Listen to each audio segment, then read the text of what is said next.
হঠাৎ করে গ্রামের বাড়িতে যেতে চাচ্ছ? তোর বিয়ে তো, তাই আমরা গ্রামের বাড়িতে যাচ্ছি। আমার কি এখন বিয়ে করার বয়স হয়েছে? বিয়ের বয়স হয়নি, এতদিনে বিয়ে দিয়ে দিলে তো 2-3টা বাচ্চার বাবা হয়ে যেতি। কেমন আছো তুমি? তোরা তো আমাকে ভালো থাকতে দিচ্ছিস না। ও মা, হবু বউয়ের সাথে কেউ তুই করে কথা বলে নাকি? আমি আসি। আমাদের গল্পগুলো যদি ভালো লেগে থাকে তাহলে আমাদের চ্যানেলটি সাবস্ক্রাইব করে পাশে থাকবেন। ধন্যবাদ। আর আমি প্রিয়াঙ্কা। আমাদের গল্পগুলো যদি ভালো লেগে থাকে অবশ্যই আমাদের চ্যানেলকে সাবস্ক্রাইব করে পাশে থাকবেন। আর হ্যাঁ, ভিডিওটি সম্পূর্ণ শুনবেন। সকালে আমি, আব্বু, আম্মু আর জান্নাত একসাথে নাস্তা করছি। ইমন, তোর আর কয়টা পরীক্ষা আছে রে? আর 2টা। কবে শেষ হবে? এখনো 3 দিন লাগবে, মাঝখানে একদিন বন্ধ আছে। পরীক্ষা শেষ হলে আমরা সবাই গ্রামের বাড়িতে যাব, ঠিক আছে? হঠাৎ গ্রামের বাড়ি? কি জন্য? কেন, গ্রামের বাড়ি কি আমাদের বাড়ি না? আর আমাদের বাড়িতে গেলে কি হবে তোর? না, হঠাৎ করে গ্রামের বাড়িতে যেতে চাচ্ছ তাই বললাম আর কি। তোর বিয়ে তো, তাই আমরা গ্রামের বাড়িতে যাচ্ছি। আমার বিয়ে মানে? আমার কি এখন বিয়ে করার বয়স হয়েছে? তোকে এত কিছু বুঝতে হবে না, তুই আগের ভালো মতো করে পরীক্ষা দিয়ে নে, তারপর সব দেখা যাবে। এখন বিয়ের কথা শুনলে কিভাবে ভালোভাবে পরীক্ষা দেবো বলো তো? তোমরা মেজাজটাই নষ্ট করে দিলে। ধ্যাত, আর খাবোই না। খাওয়া শেষ হয়ে গেছে, এখন বলছে আর খাবো না। এই পেতনি, চোখের সামনে থেকে সর বলছি। নাস্তা না শেষ করে রুমে চলে আসলাম, এখন বিয়ের কথা শুনে মেজাজটাই নষ্ট হয়ে গেল। ও, আপনাদের তো পরিচয়টাই দেওয়া হয়নি। আমি ইমন, অনার্স 2য় বর্ষে পড়ি। আব্বু নিজস্ব ব্যবসা সামলায়, আম্মু গৃহিণী বাড়িতে থাকে, আর ছোট বোন জান্নাত এইবার ইন্টার ফার্স্ট ইয়ারে পড়ে। একটু পড়াশোনা করে পরীক্ষা দেওয়ার উদ্দেশ্যে বের হলাম। পরীক্ষা শেষ হলো, তারপর আমরা সবাই একসাথে আড্ডা দিতে লাগলাম। দোস্ত, আমার না বিয়ে ঠিক করছে। বলিস কি, কার সাথে তোর বিয়ে হচ্ছে? জানি না রে, আম্মু বললো আর কি। তা দোষ, ইনভাইট করবি না? আরে রাখ তোদের ইনভাইট, আমার কি এখন বিয়ে করার বয়স হয়েছে? বিয়ের বয়স হয়নি, এতদিনে বিয়ে দিয়ে দিলে তো 2-3টা বাচ্চার বাবা হয়ে যেতি। তুই আসলেই একটু বেশি কথা বলিস। এভাবে বন্ধুদের সাথে কিছুক্ষণ আড্ডা দেওয়ার পর বাড়ি চলে আসলাম। কলিং বেল দিতেই আম্মু এসে দরজা খুলে দিল। তাড়াতাড়ি গোসল করায়, খাবার টেবিলে অপেক্ষা করছি। ঠিক আছে। তারপর আমি শাওয়ার নিলাম। কিছুক্ষণ পর নিচে এসে লাঞ্চ করতে লাগলাম। আব্বু আসে নাই। না, আজকে আসলো না, আজকে নাকি কাজের চাপ আছে, তাই ওখানেই লাঞ্চ করে নিয়েছে। ও আচ্ছা। তারপর লাঞ্চ শেষ করে রুমে এসে বই নিয়ে পড়তে বসলাম। বিকেল পর্যন্ত পড়লাম, তারপরে বাইরে আড্ডা দিতে গেলাম। বাজারে গিয়ে দেখি সামি, হাসিব, আশিক ওরা সবাই চলে এসেছে। কি খবর মামা, আজকে তো দেরি করলি যে? পড়ছিলাম, একটু দেরি হয়ে গেল। এত পরে কি হবে রে? ইমন কি তোদের মতো নাকি? ও পড়াশোনা নিয়ে ব্যস্ত। এইভাবে রাত 8টা পর্যন্ত আমরা আড্ডা দিলাম, ক্যারাম খেললাম, সিগারেট খেলাম। তারপর বাসায় চলে আসলাম, ফ্রেশ হয়ে নিলাম। একটু পরেই আব্বু আসলো, সবাই একসাথে ডিনার করে নিলাম। রুমে গিয়ে পড়তে বসলাম। একটু পড়াশোনা করে আর ভালো লাগছে না, তারপরে ফেসবুকে ঢুকলাম, একটু ঘোরাঘুরি করে ঘুমিয়ে পড়লাম। এভাবে 2টা দিন কেটে গেল। আমার পরীক্ষা শেষ। আম্মু এখন বলছে আমাকে নাকি গ্রামের বাড়ি যেতে হবে বিয়ে করতে। এ তো এক মহা ঝামেলায় পড়লাম। আম্মু, এখন বিয়ে না করলে হয় না? না, হয় না, তোকে বিয়ে করতে হবে। আম্মু প্লিজ, এখন জোর করো না, এখন আমি বিয়ে করতে পারবো না। এত বেশি কথা বলিস কেন? তোর বাবা বিয়ে ঠিক করেছে, বিয়ে তোকে করতে হবে। তাড়াতাড়ি রেডি হয়ে নে, গ্রামের বাড়িতে যা। তারপর আম্মু আব্বু আমাকে একরকম জোর করে গ্রামের বাড়িতে নিয়ে যাওয়ার জন্য রাজি করালো। রাজশাহী শহর থেকে আমাদের গ্রামে যেতে প্রায় 3 ঘন্টার মতো সময় লাগে। আমরা ট্রেনে করে গ্রামের বাড়িতে যাচ্ছি। আমার মনটা একদম খারাপ। আমাকে জোর করে বিয়ে দিয়ে দিচ্ছে, একেবারে বাল্যবিবাহ। 4 ঘন্টা পর আমরা আমাদের গ্রামে পৌঁছালাম। অনেকদিন পর গ্রামে আসছি। পড়াশোনার জন্য গ্রামে তেমন আশাই হয় না। গ্রামের পরিবেশ আমার খুব ভালো লাগে। চাচা আমাদের জন্য গাড়ি পাঠিয়ে দিয়েছে। 30 মিনিটের রাস্তা পেরোনোর পরেই আমরা চাচার বাড়িতে পৌঁছে গেলাম, মানে আমাদের বাড়িতেই। দেখলাম আমাদের গ্রামের বাড়িটা খুব সুন্দর করে সাজানো হয়েছে। আমি তো কিছুই বুঝতে পারলাম না। আমি আম্মু আব্বুর পেছনে পেছনে ভিতরে ঢুকলাম। আমার দিকে সবাই এভাবে তাকিয়ে আছে কেন? আর বাড়ি ভর্তি এত আত্মীয় স্বজন কেন এসেছে? আমি আম্মুকে ডাক দিলাম। এসব কি হচ্ছে? আমি তো কিছুই বুঝতে পারছি না। কি বুঝবি তুই? তোমরা আমাকে তো জোর করে বিয়ে দেওয়ার জন্য নিয়ে আসলে, তাহলে চাচার বাড়িতে এত সব আয়োজন কিসের? আমি তো কিছুই বুঝতে পারছি না। নীলার সাথে তোর বিয়ে ঠিক হয়েছে। আম্মু, মজা করো না তো। কার সঙ্গে বিয়ে ঠিক হয়েছে বলো তো তুমি? তোর চাচার মেয়ে নীলার সাথে তোর বিয়ে ফাইনাল। না, এ হতে পারে না। ওর মতো একটা পিচ্চি মেয়েকে আমি বিয়ে করতে পারবো না। আর ও তো আমার চাচাতো বোন হয়, ওর সাথে কি আমার বিয়ে হয় নাকি? তোকে এত কথা বলা লাগবে না, আগামীকালকে তোদের বিয়ে। এখন তুই প্রস্তুত হয়ে নে। আম্মু, তোমরা না আমার নিজের লোক, তোমরা আমার সাথে এরকম করতে পারলে? শোন, যেটা ভালো হয় সেটাই আমরা করছি। নীলা খুব ভালো মেয়ে, ওকে বিয়ে করলে তুই সুখে থাকতে পারবি। ওর মতো একটা পিচ্চি মেয়েকে আমি কোনো মতেই বিয়ে করতে পারবো না। তোমরা যা ইচ্ছা করো, আমি চলে গেলাম শহরে।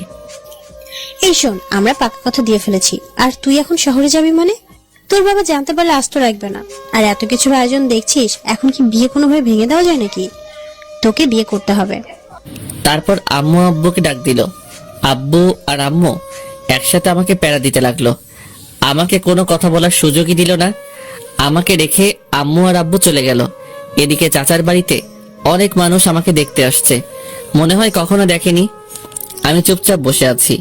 একের পর এক রুমের ভিতরে আসতেই আছে।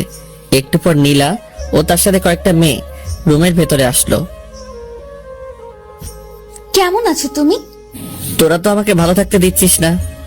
ও মা, হবু বউয়ের সাথে কেউ তুই করে কথা বলে নাকি? আরে রাখ তোর বউ, আমি তোকে কখনো বিয়ে করতে পারবো না। ছি ছি, কি সব বাজে কথা বলছো তুমি? শোনো, এরা হলো আমার বান্ধবী, তোমার সাথে পরিচয় করিয়ে দেওয়ার জন্য নিয়ে আসলাম। আমি কি বলবো ভেবে পাচ্ছি না। এরা তো সবাই একদল পিচ্চি। নীলা সবেমাত্র এসএসসি পরীক্ষা দিয়েছে। এসব পিচ্চিদের সাথে আমার একদমই কথা বলতে ইচ্ছে করছে না। আমি ফোনটা বের করে টিপতে লাগলাম। একটু পরে আবার নীলা আসলো। ওগো শুনছো, ওয়াশরুমটা ওইদিকে, যাও গিয়ে শাওয়ার নিয়ে আসো। নাকি আমার কোনো হেল্প লাগবে? নীলা শোন, আমি তোর ভাই না? ভাইয়ের সাথে কেউ এরকম বলে নাকি? হ্যাঁ, তোর আর আমার কখন এসব হয় নাকি? দেখো, তুমি যদি আর একবার ভাই বোনের কথা বলো, তাহলে কিন্তু আমি শাশুড়ি আম্মাকে বিচার দিব। চুপ তুই। তোর মতো একটা পিচ্চি মেয়েকে আমি কখনো বিয়ে করতে পারবো না। চোখের সামনে থেকে সর বলছি। নীলা মুখ গোমরা করে চলে গেল। আমি কি করব ও মুখ গোমরা করলে? ওর সাথে আমার কখনো এরকম হয় নাকি? একটু পর আম্মু আসলে রুমে। এই, তুই নীলাকে কি বলেছিস? কই কিছু বলি নাই তো। বলেছে আম্মু, আমার সাথে খুব খারাপ ব্যবহার করেছে, এমনকি আমাকে মেরেছে। আরে আজব তো, আমি তোকে কখন মারলাম? আম্মু আমাকে বকাবকি করতে শুরু করলো। থাক আম্মু, ওকে আর কিছু বলো না। এরপর থেকে কিছু বললে তারপর বলবে। আচ্ছা ঠিক আছে নীলামা, তুই বলছিস তাই শুনলাম, না হলে ওকে আজ আমি মারতাম। আম্মু, তুই ওর জন্য আমাকে মারবে? হ্যাঁ, মারবই তো। আম্মু, তুমি আমাকে বিশ্বাস পর্যন্ত করছো না। চুপ তুই, নীলা যা বলে তাই কর বলছি। আম্মু চলে গেল। নীলা শুধু চুপি চুপি হাসছে। এটা কি হলো? কিছুই হলো না। তুমি আমার কথা না শুনলে এরকমই হবে, ঠিক আছে? তুই আমার সাথে এরকম করবি? এইরকমই করব। এখন যাও বলছি, শাওয়ার নিয়ে আসো।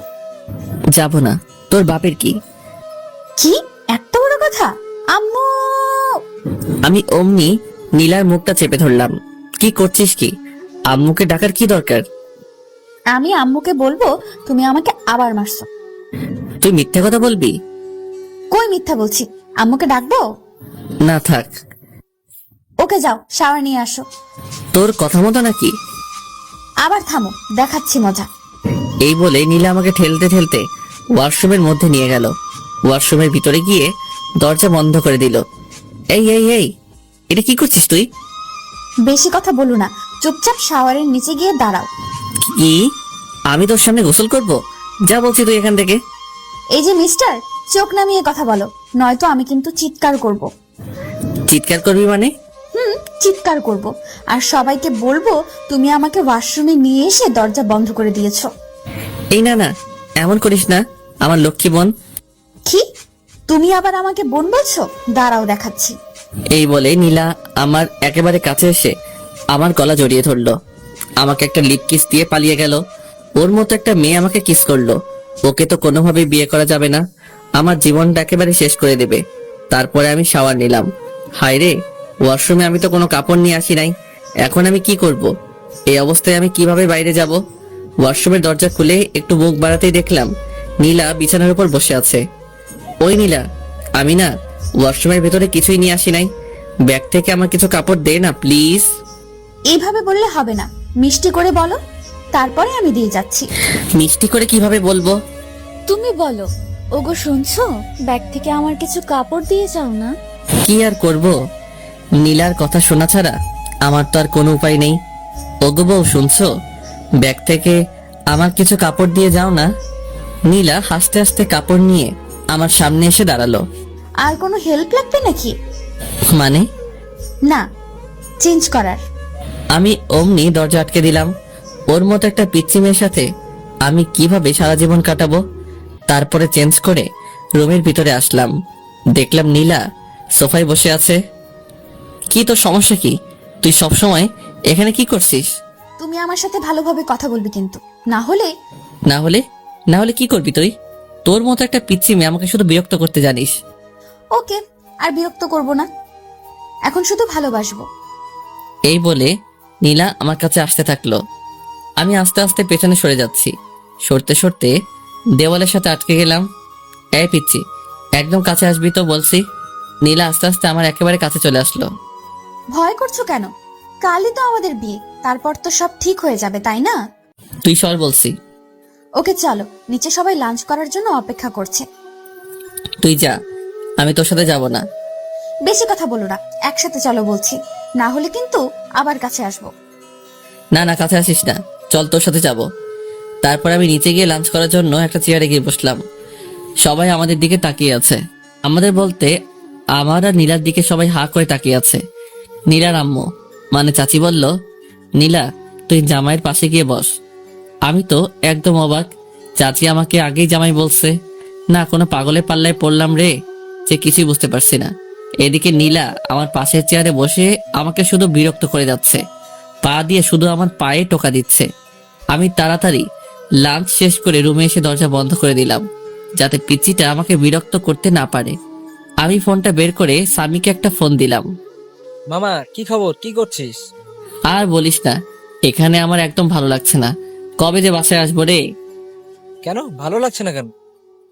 এখানে সব পিচিদের পাল্লায় পড়েছি, আমার একদমই ভালো লাগছে না। আচ্ছা মামা, তাহলে থাক, আমরা সবাই এখন ব্যস্ত আছি, পরে কথা হবে। কিসের ব্যস্ত? আরে তোদের বাড়িটা সুন্দর করে সাজিয়ে দিচ্ছি মামা, আসল ঘরটা এমন করে সাজিয়েছি না, খেলা হবে। রাখ তোর খেলা। তারপরে ফোনটা কেটে দিলাম। ফেসবুকে ঢুকে অযথাই ঘোরাঘুরি করলাম, কিছুই যে ভালো লাগছে না। এদিকে তো ফেসবুকে শুধু মেসেজ আসতেই আছে, সবাই উইশ করছে, বিয়ের উইশ। আমি বুঝতে পারলাম না এত বন্ধু বান্ধব ফেসবুকে, এরা আমার বিয়ের কথা জানলো কিভাবে। তারপরে দেখলাম আশিক আমার বিয়ে নিয়ে ফেসবুকে একটা পোস্ট করেছে। মেজাজটাই তো গরম হয়ে গেল। তারপরে বিকেল হয়ে আসলো। এদিকে নীলা এসে বারবার আমাকে বিরক্ত করছে। একটু পরপরই আমার রুমে আসছে, এটা সেটা বলছে। ওর বান্ধবীরা আমাকে নিয়ে হাসাহাসি করছে। আমি বুঝতে পারলাম না ওদের মতো এক একটা পিচ্চিদের সাহস কিভাবে হয় আমাকে নিয়ে হাসাহাসি করার। আমি কিছুই বললাম না, কারণ এখানে অনেক আত্মীয় স্বজন আছে। ওরা যদি জানতে পারে তাহলে কি বলবে। তারপরে রাত হয়ে আসলো, বিয়েটা তাহলে হয়ে যাচ্ছে, আমি কিছু করতে পারছি না। কি আজব, চাচাতো বোনের সাথে বিয়ে, ভাবতেই কেমন লজ্জা লাগছে। তাও একটা পিচ্চি মেয়ে, যে কিনা এবার এসএসসি দিল মাত্র। বাইরে সবাই অনেক আনন্দ করছে, গান বাজছে খুব জোরে। আমি রুমের মধ্যে বসে আছি, নিচে সবাই যে যার মতো ব্যস্ত। রুমের মধ্যে বসে মোবাইল টিপতেছি, এমন সময় নীলা আসলো। কি ব্যাপার মশাই, একা একা রুমের মধ্যে? নিচে চলেন, সবাই অনেক মজা করছে। তোর সমস্যা কি? আমি একা থাকলে? তুই যা, আমি যাব না। শোনো, তোমাকে অনেক বলেছি তুমি আমার সাথে ভালোভাবে কথা বলবে। বলবো না, কি করবি তুই? ওকে, দেখাচ্ছি কি করি। এই না না না না। তাহলে নিচে চলো, আমার সাথে নাচবে। কি? তোর সাথে নাচবো? তাও আবার আমি? এত অবাক হয়ে লাভ নেই, যাবে কিনা সেটা তাড়াতাড়ি বলো। কখনই যাব না, তুই যা তো। ওকে, দেখাচ্ছি। এই শোন, আমার না এত জোরে আওয়াজ একদম পছন্দ না। জোরে সাউন্ড হলে আমার মাথায় সমস্যা হয়, তার জন্যই আমি নিজে যেতে চাচ্ছি না আর কি। সত্যি বলছো? হ্যাঁ, একদম সত্যি। ওকে, তাহলে নিচে যাওয়া লাগবে না, আমরা দুজন এখানে বসে গল্প করব। এই শোন, এখন দুজন একসাথে থাকলে মানুষ কি বলবে? হ্যাঁ, কে কি বললো সেটা দেখার বিষয় না, আমি আমার জামাইয়ের সাথে বসে গল্প করছি, তাতে মানুষের কি? তোর জামাই হতে আমার বয়েই গেছে। ফিসফিস করে কি বললে? কই কিছু না তো, কিছু বলি নাই। এইভাবে দুজন অনেকক্ষণ ধরে বসে গল্প করলাম। গল্প নয় তো, অনেকটা ঝগড়ার মতো। এই নীলা শোন, আমার না এখন ঘুম পাচ্ছে, অনেক রাত হয়ে গেছে। তুই এখন যা, আমি ঘুমাবো। আর একটু থাকি না, কেন? তোমার সাথে কথা বলতে খুব ভালো লাগে। আচ্ছা, অনেক কথা বলেছিস, এখন যা, আমি ঘুমাবো। নীলা আমাকে একটা কিস করে চলে গেল। আমি এই পিচিটার জ্বালায় আস্তে আস্তে শেষ হয়ে যাচ্ছি। কি করেছে এই পিচির হাত থেকে রেহাই পাবো বুঝতে পারছি না। সকালে আম্মুর ডাকে ঘুমটা ভাঙলো, দেখলাম আম্মু আর জান্নাত এসেছে আমার রুমে। কখন উঠবে? আজ না তোর বিয়ে? বিয়ে হয়েছে তো কি হয়েছে, এত সকালে কেউ ঘুম থেকে ওঠে নাকি? এখানে কত মানুষ, তুই যদি এত দেরি করে ঘুম থেকে উঠিস তাহলে সবাই কি বলবে? তোকে নিয়ে হাসাহাসি করবে যে। আচ্ছা যাও, উঠছি। তারপর আমি উঠে ফ্রেশ হয়ে নিলাম। একটু পর আবার সেই প্যারার আগমন রুমে। শুভ সকাল। অশুভ সকাল? অশুভ মানে? তোকে এত বুঝতে হবে না। তুমি আমার সাথে এভাবে কেন কথা বলো? তোর মতো একটা পিচির সাথে কিভাবে কথা বলবো শুনি? একটু মিষ্টি করে কথা বলা যায় না? সবার সাথে যেভাবে কথা বলো আমার সাথে সেইভাবে কথা বলবে। কি দরকার? আচ্ছা, আম্মুকে ডাকি। কথায় কথায় এভাবে ভয় দেখানো কিন্তু ঠিক না। আমি তোর চেয়ে অনেক বড়, আমার সাথে ভালোভাবে কথা বলবি। আমি তো ভালোভাবে কথা বলতে চাই, তুমি তো আমার সাথে ভালোভাবে কথা বলো না। তুমি আমার সাথে ভালোভাবে কথা বললে আমি আমার আম্মুর ভয় দেখাবো না। ঠিক আছে। এখন চলো, ব্রেকফাস্ট করবে। তোর সাথে ব্রেকফাস্ট করব না, তুই কালকে আমাকে অনেক জ্বালিয়েছিস। আচ্ছা, আজকে একটুও জ্বালাবো না, চলো তুমি। সত্যি তো? হ্যাঁ সত্যি, চলো। তারপর ব্রেকফাস্ট করে নিলাম। রুমের মধ্যে বসে আছি, ছাদে যাচ্ছি, ফোন টিপছি। এভাবে দুপুর হয়ে আসলো, বিয়ের আয়োজন শুরু হয়ে গেল। আমি একটা সাদা পাঞ্জাবি পরেছি, একেবারে বুড়া বুড়া লাগছে। সাদা পাঞ্জাবি আমি আগে কখনো পরি নাই, আজকে আম্মু অনেক জোরাজোরি করলো তাই পরলাম। আর বিয়েতে নাকি সাদা কাপড় পরতে হয়। একটু পরে কাজী সাহেব বিয়ে পড়াতে শুরু করলো। আমি চুপচাপ বসে আছি, সবাই ছবি তোলা নিয়ে ব্যস্ত। এদিকে শহর থেকে আমার বন্ধু বান্ধব এবং আব্বুর অনেক বন্ধু বান্ধব, অনেকে আমার বিয়েতে। বিয়ের কার্যক্রম একেবারে শেষ, এখন বাড়িতে যাওয়ার পালা। চাচা চাচি নীলাকে আমার হাতে তুলে দিল। তারা অনেক কান্নাকাটি করছে, নীলাও অনেক কান্নাকাটি করছে।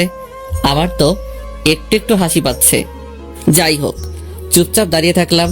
একটু পর আমরা আমাদের বাড়িতে যাওয়ার জন্য রওনা দিলাম। অনেক দূরের রাস্তা, যেতে যেতে প্রায় সন্ধ্যা পেরিয়ে যাবে। নীলা আমার পাশের সিটে বসে আছে, একটু পর পর আমার দিকে তাকাচ্ছে আর হাসছে।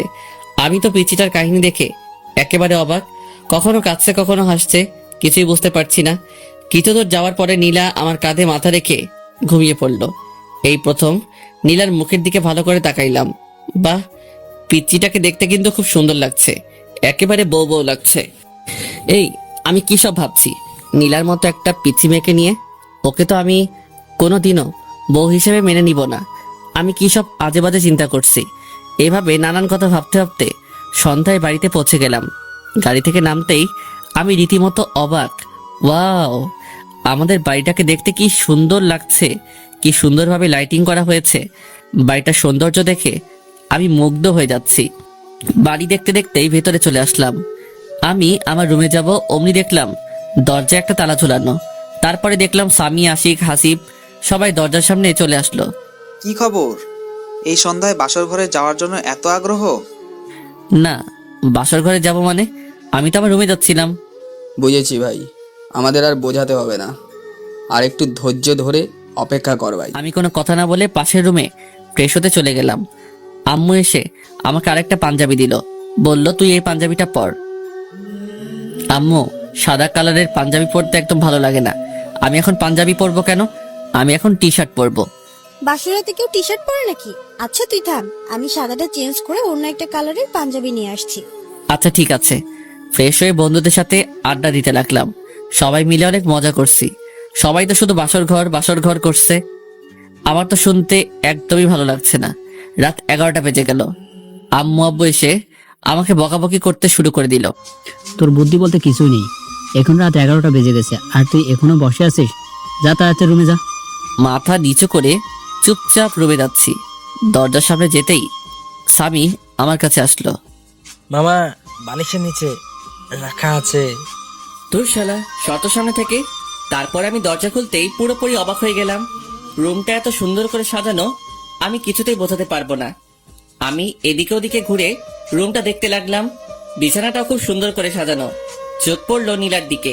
দেখলাম বিছানার মাঝখানে ঘোমটা দিয়ে বসে আছে। আমি সোফায় গিয়ে বসে পড়লাম। এই, তুমি সোফায় কেন বসলে? তোর মাথায় বসবো নাকি? বাসর রাতে কেউ কারো মাথায় বসে না। তুমি আমার সামনে এসে বসো। তোর সামনে আমি বসবো না। এটা কিন্তু বাড়াবাড়ি হয়ে যাচ্ছে। কাছে আসো বলছি। শোন, তোর মতো একটা পিচ্চি মেয়েকে আমি বউ হিসেবে কখনোই মেনে নেব না। কেন, আমার দোষ কি? কি করেছি আমি? জানি না কি তোর দোষ, কিন্তু তোর মতো একটা পিচ্চি মেয়েকে আমি আমার বউ করে নিতে পারবো না। কেন আমাকে বউ হিসেবে মেনে নিবে না? তাহলে কেন আমাকে বিয়ে করলে? আব্বু আম্মুর জোরাজোরিতে তোকে বিয়ে করেছি, না হলে কখনোই তোর মতো পিচ্চিকে আমি বিয়ে করতাম না। বিয়েটা কি একটা ছেলে খেলা পেয়েছো নাকি, যে তুমি তোমার আব্বু আম্মুর জোরাজোরিতেই আমাকে বিয়ে করবে আর আমার জীবনটা নষ্ট করে দেবে? তোর জীবন নষ্ট করতে চাইনি। বিয়ে করেছো আর এখন বলছো বউ হিসেবে মানি না? দেখাচ্ছি তোমায়। নীলা বিছানা থেকে নেমে আমার কাছে আসছে। দেখ পিচ্চি, একদম আমার কাছে আসার চেষ্টা করবি না, না হলে কিন্তু খবর আছে। কি করবে তুমি শুনি? মারবো তোকে। আম্মু, আম্মু, তোমার ছেলে আমাকে মারছে। এই পিচ্চি, চিৎকার করছিস কেন? আমি তোকে কখন মারলাম? মারতে চেয়েছো তো নাকি? মারতে চেয়েছি কিন্তু মারি নাই তো। আচ্ছা তোকে মারবো না, এখন আমি ঘুমাবো। আর একটা কথা বলবি না। ওই বাসর রাতে কেউ ঘুমায় নাকি? আর তুমি বিছানায় চলো। সোফায় কেন বসে আছো? তোর কাছে আমি যাব না, আমার থেকে দূরে থাকবি। কি দূরে থাকবো? দাঁড়াও দেখাচ্ছি। এই বলে নীলা আমার কোলে এসে বসলো। এই পিচ্চি, কি করছিসটা কি? ওঠ বলছি। উঠবো না, আর তুমি এত কথা বলবে না, না হলে কিন্তু আমি চিৎকারও করব, তখন বুঝবে কি হয়। না, চিৎকার করিস না। তারপরে নীলা আমার হাত ধরে আমাকে বিছানায় নিয়ে গেল। তোর সঙ্গে একসাথে ঘুমাতে পারবো না। ঘুমাতে কে বলছে? তাহলে দেখবে। কি দেখবো? এই বলে নীলা আমাকে ধাক্কা দিয়ে বিছানায় ফেলে দিল। তারপরে আমার বুকের উপরে উঠে গলা জড়িয়ে ঠোঁটে ঠোঁট লাগিয়ে দিল। নীলা আমার বুকের উপরে থাকায় আমি কিছুতেই ওকে নামাতে পারছি না, আর এদিকে কিছু বলতেও পারছি না, কারণ চার ঠোঁট একসাথে বন্দী হয়ে আছে। অনেকক্ষণ পর নীলা আমাকে ছাড়লো। দুজনেই অনেক হাঁপাচ্ছি, কেউ কোনো কথা বলতে পারছি না। একটু পরে নীলা আমার বুকের উপর মাথা রেখে শুয়ে পড়লো। এই পিচি, তোকে অনেকক্ষণ থেকে সহ্য করছি, এখন আমার উপর থেকে নাম বলছি। শোনো, তুমি বেশি কথা বলবে না বলছি, না হলে কিন্তু আমি আম্মুর কাছে বিচার দিব, আর তারপরে কি হবে তুমি ভালোভাবেই বুঝতে পারছো। আমি আর কোনো কথা বললাম না, কারণ কথা বলার কোনো রাস্তা নেই। সব রাস্তা এই পিচি শয়তানি আটকে দিয়েছে। আমি শুধু ভাবছি এই পিচির হাত থেকে কিভাবে রেহাই পাবো। আল্লাহ, তুমি আমাকে এর হাত থেকে বাঁচাও। আমি আর পারছি না, এইটুকু একটা মেয়েকে কিভাবে নিজের বউ করে নেব বুঝতে পারছি না।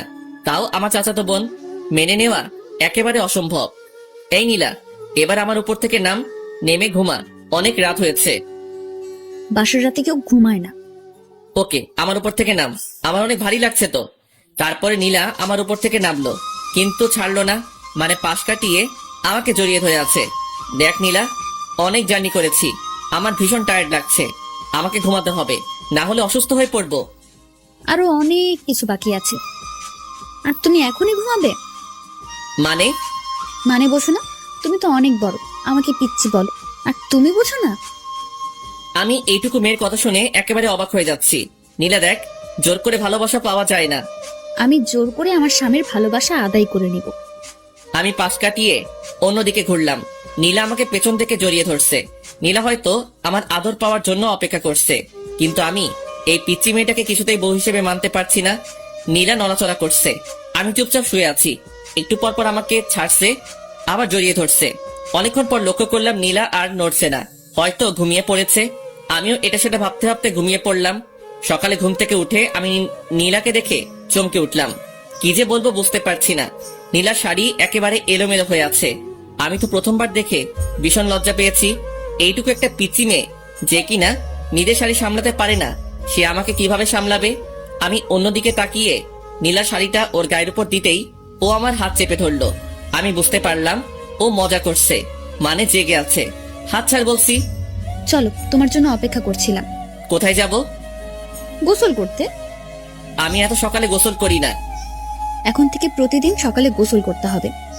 বললাম তো আমি সকালে গোসল করি না, তুই যা। এই, রাতে কি করলে ভুলে গেছো?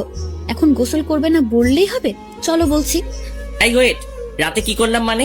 তুই কি বলতে চাচ্ছিস? ওসব কথা আমি বলতে পারবো না, তুমি তাড়াতাড়ি গোসল করবে, চলো। এই বলে নীলা আমাকে টানতে টানতে ওয়াশরুমের মধ্যে নিয়ে গেল। আমি তো একেবারে ভেবাচেকা খেয়ে গেলাম। নীলের সাথে এসব কি করলাম আমি, ভাবতে লজ্জা লাগছে। নীলা শাওয়ার ছেড়ে দিল, অমনি আমার ধ্যান ভেঙে গেল। এই কি করছিসটা কি? কেন, গোসল করছি। তাই বলে দুজন একসাথে? তুই বাইরে যা।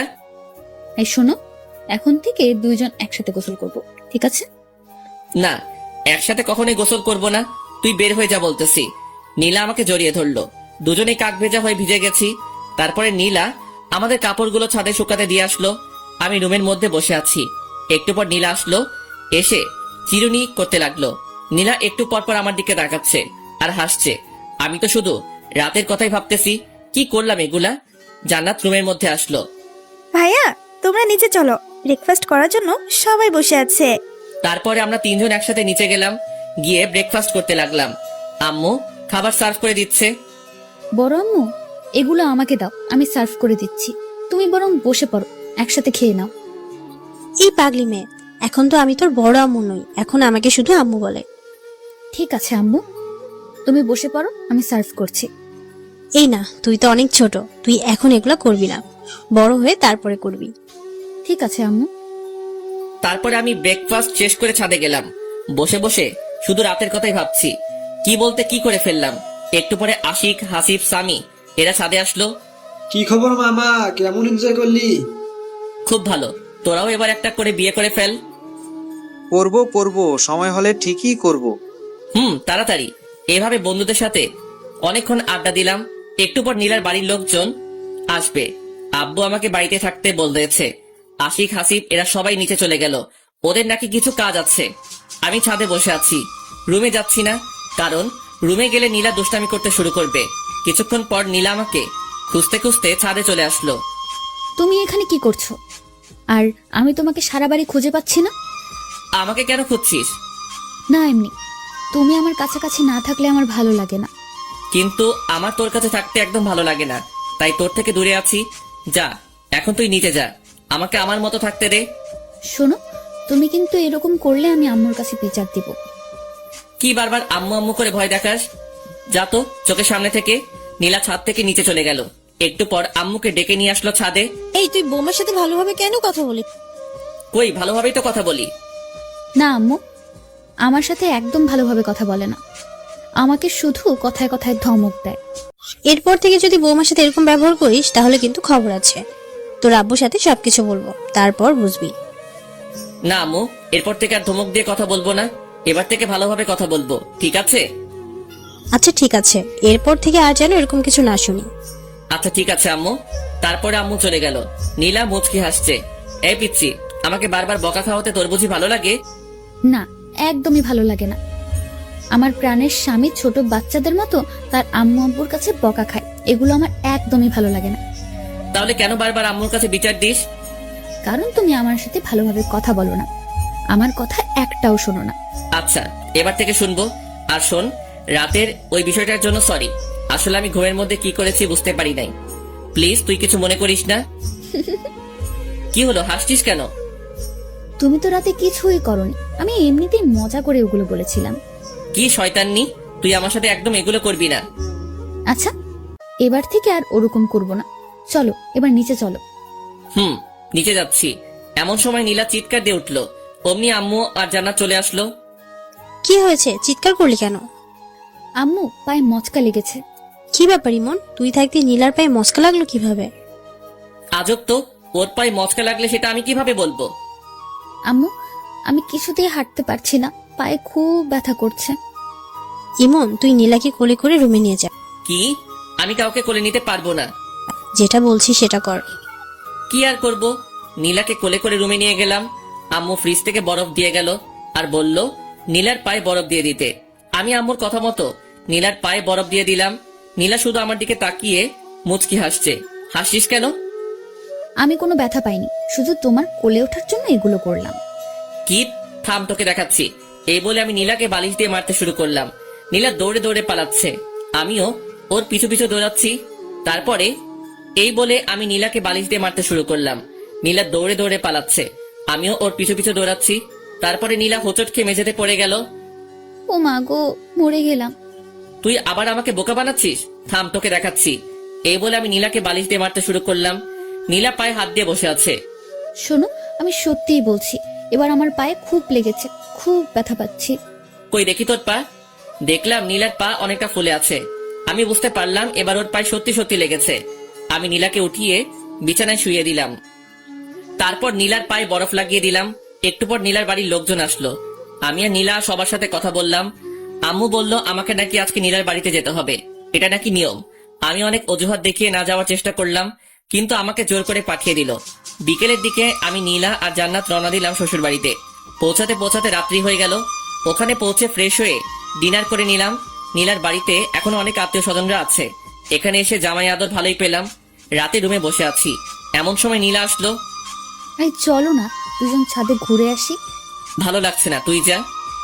তুমি সবসময় এরকম করো কেন? কি রকম করি? এই যে, আমার একটা কথাও শোনো না। এই রাত্রিবেলা কেউ ছাদে যায় নাকি? আচ্ছা, ছাদে যাওয়া লাগবে না, আমার কাছে আসো।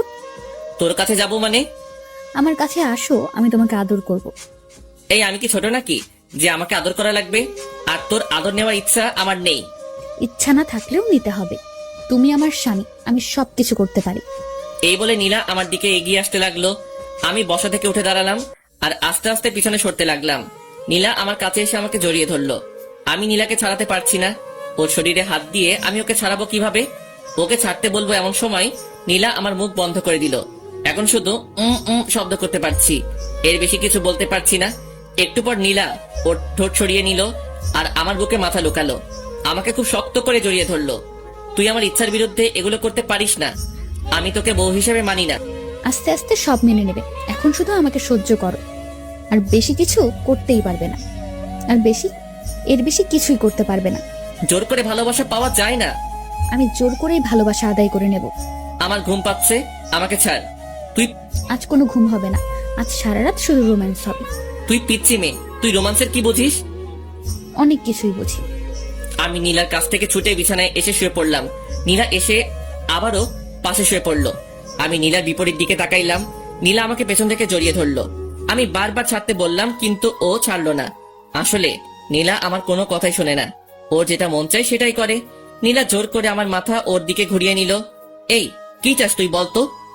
আমার দিকে তাকিয়ে দেখো, আমার কি লাগবে। সেটা তুই কখনোই পাবি না। বৃথা চেষ্টা করিস না, আমাকে ছেড়ে দে। নীলা এবার চোখ বড় বড় করে তাকালো। আমার তো কেমন ভয় লাগছে ওকে দেখে। নীলা এবার আমার চুল ধরে আমার মাথা ওর বুকের মধ্যে জড়িয়ে ধরলো। আমি ছটফট করতে লাগলাম। এইটুকু একটা পিচ্চি মেয়ের কারবার দেখে আমি জোরে নড়াচড়া করতে পারছি না। নীলা খুব শক্ত করে আমার চুল ধরে আছে, একটু নড়তেই আমার চুলে লাগছে। এভাবে নীলার অত্যাচার সহ্য করতে হলো প্রায় 2 ঘন্টার মতো। নীলা ঘুমিয়ে পড়েছে, কিন্তু আমাকে ছাড়ছে না। আমি কোনোভাবেই ওর কাছ থেকে নিজেকে ছাড়াতে পারলাম না। ভাবছি কি করা যায়। মাথায় একটা বুদ্ধি এলো। এখান থেকে বাড়িতে গিয়ে আমি ঢাকায় চলে যাব। ঢাকায় গিয়ে একটা জব করব আর নীলাকে বাসায় রেখে যাব, যাতে ওর অত্যাচার আমাকে না সহ্য করতে হয়। বাহ, দারুণ বুদ্ধি পেলাম। একটু পরে আমি ঘুমিয়ে পড়লাম। সকালে ঘুম থেকে উঠে আমি আজকেও অবাক। নীলা শাড়ির মধ্যে আমাকে পিছিয়ে নিয়েছে, একেবারে 2-3টা প্যাচ দিয়েছে। কি করব বুঝতে পারছি না। এখান থেকে বেরোতে লাগলে নীলার শাড়ি খুলে যাবে।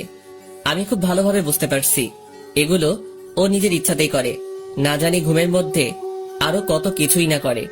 আমি নীলার শাড়ির মধ্যে থেকে বের হওয়ার চেষ্টা করছি, কিন্তু বের হতে পারছি না। আমি একটু নাড়াচাড়া করতেই নীলা চোখ খুলল।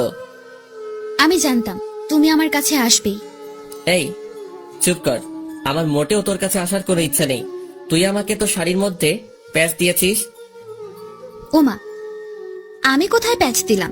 তুমি নিজেই এসেছো, আমি বুঝতে পারছি। এই চুপ, আর একটা কথা বলবি না। আমাকে বের হতে দে। তারপরে নীলা ওর শাড়ি খুলে ফেললো। আমি চুপচাপ বিছানা থেকে উঠে ওয়াশরুমে গেলাম, আমি ফ্রেশ হয়ে আসলাম। তারপরে নীলা ফ্রেশ হতে গেল। একটু পরে নিচে গেলাম ব্রেকফাস্ট করতে। ব্রেকফাস্ট করছি এমন সময় চাচি বলল, এখন তো আর চাচি না, এখন আমার শাশুড়ি আম্মা। ইমন, তুমি তো আর গ্রামে আসো না, আজকে নীলার সাথে গ্রামটা ঘুরে দেখো, ঠিক আছে? আচ্ছা ঠিক আছে। আমি কি ভাইয়ের সাথে যেতে পারি না? অবশ্যই, তুমিও যাবে, একসাথে সবাই গ্রামটা ঘুরে দেখবে। আচ্ছা ঠিক আছে, আমরা এখনই যাব। তারপর ব্রেকফাস্ট শেষ করে আমরা তিনজন বেরিয়ে পড়লাম গ্রামটা ঘুরে দেখতে। গ্রাম আমার ভীষণ ভালো লাগে। এখানকার পরিবেশটা কত সুন্দর, কোনো শব্দই নেই।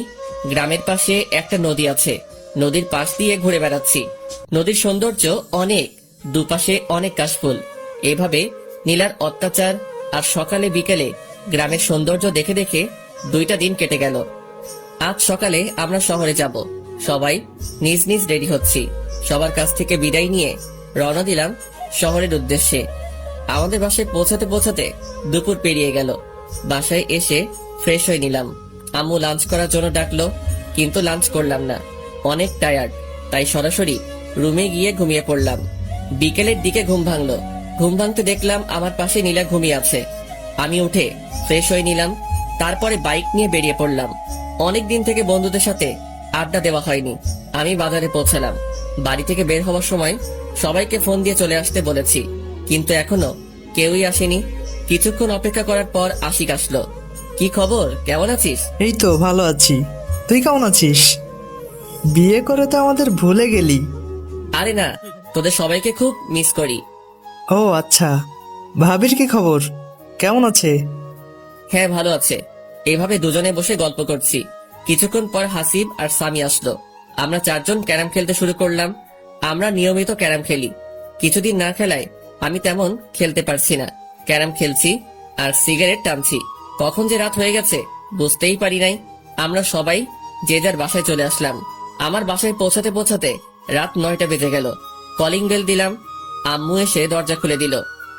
আচ্ছা তোমরা যাও, আমি ফ্রেশ হয়ে আসছি, তারপরে আমি ওয়াশরুমে যাব। এমন সময় নীলা এসে সামনে দাঁড়ালো। কি সমস্যা তোর, সামনে দাঁড়িয়েছিস কেন? তুমি কোথায় গিয়েছিলে আমাকে না বলে? কোথায় যাব না যাব সেটা কি তোকে বলে যেতে হবে নাকি? আই ওয়েট, তুমি কি খেয়েছো? কি খেয়েছি মানে? তুমি স্মোক করো, সিগারেটের গন্ধ বের হচ্ছে। শর্ত সামনে থেকে। আমি নীলার পাশ কাটিয়ে ওয়াশরুমে গেলাম, তারপরে ফ্রেশ হয়ে নিচে গেলাম ডিনার করতে। দেখলাম আম্মু, আব্বু, জান্নাত, নীলা সবাই বসে আছে আমার জন্য, একসাথে ডিনার করবে। তাই আমি গিয়ে বসে পড়লাম। আম্মু খাবার সার্ভ করতে শুরু করলো। আম্মু, তুমিও বসে পড়ো, আমাদের সাথেই খাবে। আচ্ছা ঠিক আছে, বসছি, তোরা খেতে শুরু কর। আব্বু, আমার কিছু কথা ছিল। হ্যাঁ বলো। আব্বু, আমি এখন জব করব, অনেক তো বসে থাকলাম, এখন একটা কোনো কাজ করি। তাছাড়াও এখন তো বিয়ে করেছি, একটা জব করা দরকার। না, তোকে কোনো জব করতে হবে না। দেখ ভালো লাগে না, আমার একটা কথাও তোমরা শোনো না। আমি ডিনার না শেষ করে রুমে চলে আসলাম। নীলার কাছ থেকে বাঁচার একটা বুদ্ধি পেলাম, এটাও আব্বু বন্ধ করে দিল। এখন কি করব, কিভাবে এই পিচ্চি শয়তানির হাত থেকে বাঁচবো? একটু পরেই নীলা আসলো। নীলা এসে দরজা লক করে দিল। এই, তোমার সমস্যা কি? কোনো সমস্যা নেই, বলো বলছি। এই শোন, মাথা এমনিতেই গরম হয়ে আছে, আর রাগিয়ে দিস না বলছি। আমি বুঝতে পেরেছি, তুমি আমার হাত থেকে বাঁচার জন্য বাইরে জব করতে যেতে চাচ্ছ। একটা কথা শুনে রাখো, আমার হাত থেকে তোমার নিস্তার নেই। তুমি যেখানেই যাও, আমি সব সময় তোমার পাশে থাকবো। তুই আসলেই একটু বেশি কথা বলিস। বেশি দেখছোটা কি? এখন দেখবে। মানে কি বলছিস? মানে তুমি স্মোক করো, এখন আমি সরাসরি আম্মুকে বলে দিব। তুই দেখেছিস আমি স্মোক করি? দেখি নাই, তবে গন্ধ পেয়েছি, এখনই আমি আম্মুকে বলছি। এই বলে নীলা বাইরের দিকে যেতে লাগলো। আমি ওর হাতটা ধরলাম। এই, আম্মুকে বলিস না প্লিজ, এর আগে আম্মু অনেক বকাবকি করেছিল, এমনকি আমাকে চর মেরেছিল। আচ্ছা বলবো না, আমার কয়েকটা শর্ত আছে, এগুলো শুনলে আমি আর আম্মুকে বলবো না। কি শর্ত? শর্তগুলো মানতে হবে কিন্তু, না হলে আমি সরাসরি আম্মুর কাছে যাব আর গিয়ে বলবো, আম্মু তোমার ছেলে আমাকে মেরেছে, আমার সাথে খারাপ ব্যবহার করেছে এবং সিগারেট খেয়েছে। আচ্ছা কি শর্ত বল? আমার সাথে ভালো করে কথা বলতে হবে, মানে তুমি করে কথা বলতে হবে। এসব তুই চলবে না, আমি যা বলবো সেগুলো তোমাকে শুনতে হবে। কখনোই পারবো না। ওকে, তাহলে যাই আম্মুর কাছে, গিয়ে বলি তার ছেলে সিগারেট টানের গল্প। না বলিস না। তাহলে আমার কথা শুনতে হবে। আচ্ছা ঠিক আছে, শুনবো। থ্যাংক ইউ, এ বলে একটা কিস বসিয়ে দিল। আমি শুধু মাথা নিচু করে থাকলাম, কিছুই করতে পারছি না। আবার একটা বুদ্ধি বের করতে হবে। আই, কি ভাবছো? না কিছু না। ওকে, তাহলে এখন আমাকে একবার জড়িয়ে ধরো। পারবো না সর। 2টা অপরাধ করলে। 2টা মানে? 1, আবার তুই করে কথা বলছো, আর 2, আমার কথা শোনো নাই। আচ্ছা তুমি করে না বললে হয় না? না হয় না, জড়িয়ে ধরো বলছি। কি আর করব, ইচ্ছা না থাকা সত্ত্বেও নীলাকে হালকা করে জড়িয়ে ধরলাম। নীলা মুচকি হাসলো আর আমাকে শক্ত করে জড়িয়ে ধরলো। নীলা প্লিজ, তুমি আমার কাছ থেকে স্বামীর অধিকার চেও না। আচ্ছা চাইবো না, সময় হলে তুমি এমনিতেই দিবে। আচ্ছা ঠিক আছে, এখন ঘুমাই তাহলে। ঠিক আছে চলো। আজ অন্যদিকে তাকিয়ে ঘুমানোর আগেই নীলা আমাকে সামনাসামনি জড়িয়ে ধরলো। কি করব কিছুই বুঝতে পারছি না। আস্তে আস্তে এই পিচ্চি মেয়েটার মায়ায় পড়ে যাচ্ছি। নীলার প্রতি কি আমার বেশি অন্যায় করা হচ্ছে না? আমি কি ওকে আপন করে নেব? না, কি সব ভাবছি। ও তো আমার চাচাতো বোন। চাচাতো বোন কি আর বউ হয়? এই, তুমি কি ভাবছো গো? না কিছু না। বলো বলছি। না তেমন কিছু না, আমার একটা গার্লফ্রেন্ড আছে, ওকে নিয়ে ভাবছি। সত্যি বলছো? হ্যাঁ। তুমি না এখন বিয়ে করেছো? তোমার গার্লফ্রেন্ড থাক বা না থাক, সবকিছু ভুলে যাও। কখনোই পারবো না। এর জন্য তুমি আমাকে আপন করে নিচ্ছ না? হ্যাঁ, নীলা আমাকে ছেড়ে দিল, মনে হয় কষ্ট পেয়েছে। পাক, একটু একটু কষ্ট পেলে আমাকে ছেড়ে চলে যাবে, আর তখনই আমার শান্তি হবে। এই পিচির জ্বালা আমার একদম সহ্য হয় না।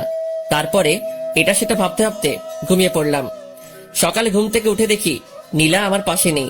আজ একটু অবাক হলাম। প্রতিদিন ঘুম থেকে উঠে পিচ্চি যেরকম জ্বালা সহ্য করি, আজকে বেঁচে গেলাম। ব্যাপারটা কি? দেখলাম পিচ্চি গোসল করে বেরিয়ে আসছে, ভেজা চুল নিয়ে। ঘুম থেকে উঠে পড়েছো, যাও গোসল করে আসো। আমার এত সকালে গোসল করতে ভালো লাগে না।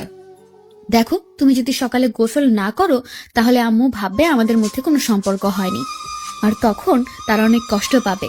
তার চেয়ে বরং তুমি গোসল করে আসো। তুই এত কিছু বুঝিস কিভাবে? আবার তুই করে বলছো? ও সরি সরি, তুমি আসলে একটা পিচ্চি। তারপরে আমি ওয়াশরুমে গিয়ে শাওয়ার নিলাম। গোসল শেষ করে রুমে আসতে দেখলাম নীলা চিরুনি করছে। নিচে চলো, আম্মু খাওয়ার জন্য ডাকতে এসেছিল। চল। I stop. আমি তোর থেকে বয়সে ছোট হলে কি হবে? আমি তোর বড় ভাবি, তুই আমাকে রেসপেক্ট দিয়ে কথা বলবি। চলো। তারপর নিচে গিয়ে ব্রেকফাস্ট করতে শুরু করলাম।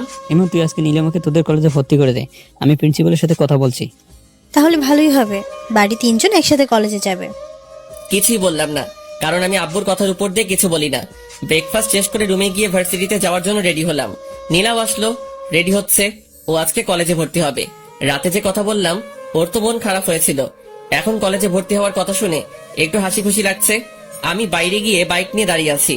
এদিকে জান্নাতের আর নীলার আসার কোনো নামগন্ধই নেই। অনেকক্ষণ হয়ে গেল, এখনো আসছে না।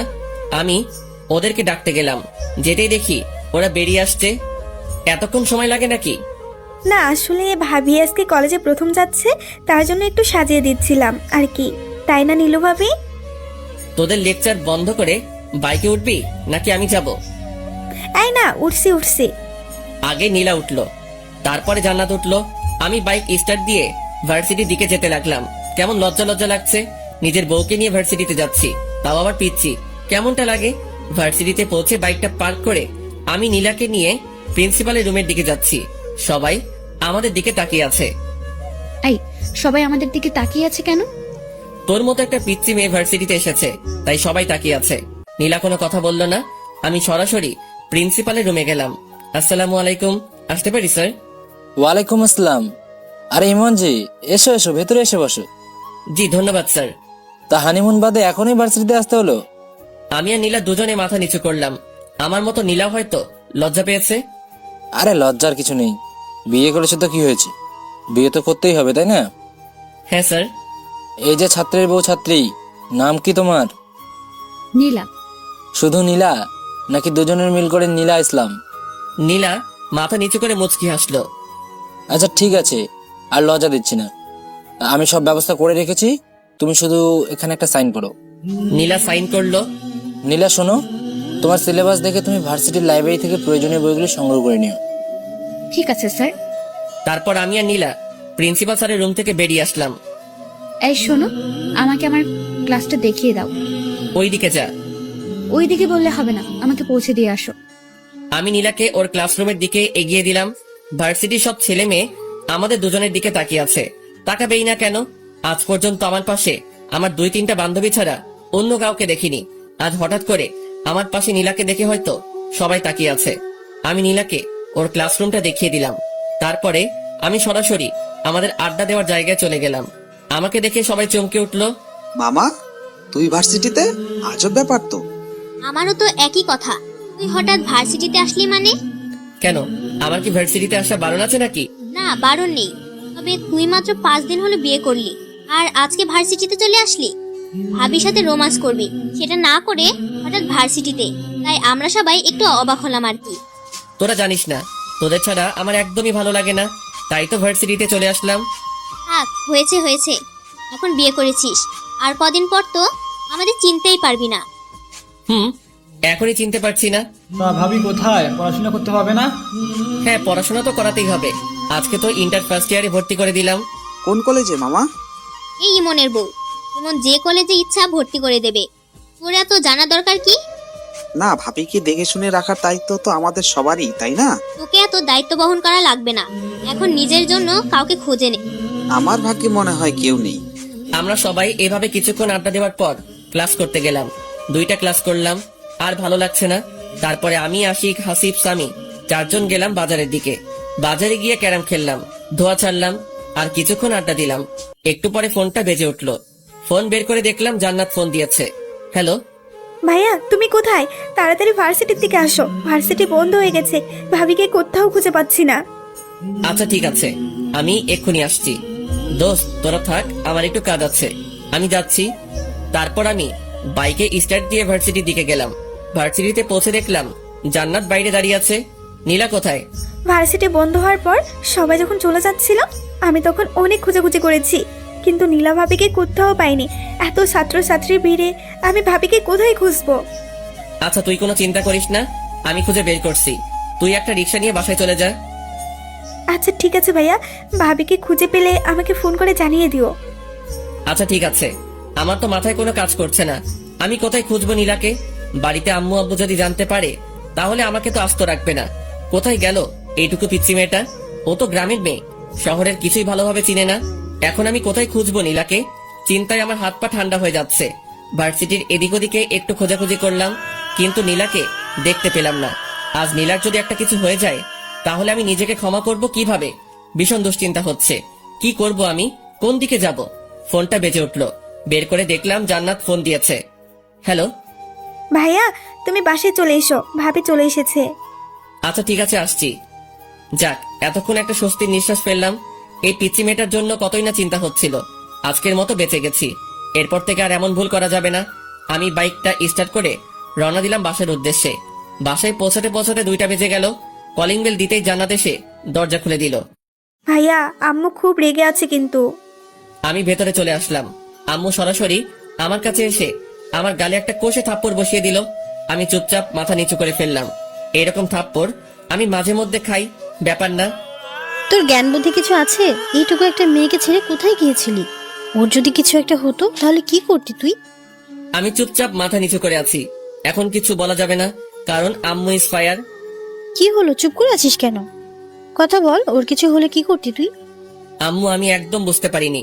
এরপর থেকে আর এরকম হবে না। বুঝতে পারিস নাই মানে? এত বড় হয়েছিস, তোর জ্ঞান বুদ্ধি হবে কবে? আম্মু সত্যি, এরপর থেকে আর এরকমটা করব না। তোর আব্বু জানতে পারলে আস্ত রাখবে না। যা উপরে যা, নীলার মনটা একদম খারাপ হয়ে আছে, ওর সাথে কিছুক্ষণ কথা বল। আচ্ছা আম্মু। আমি ওপরে গেলাম, দেখলাম নীলা বিছানার এক কোনায় মন খারাপ করে বসে আছে। আমি গিয়ে নীলার সামনে দাঁড়ালাম। নীলা প্লিজ আমাকে ক্ষমা করে দে, আমি একদম বুঝতে পারিনি।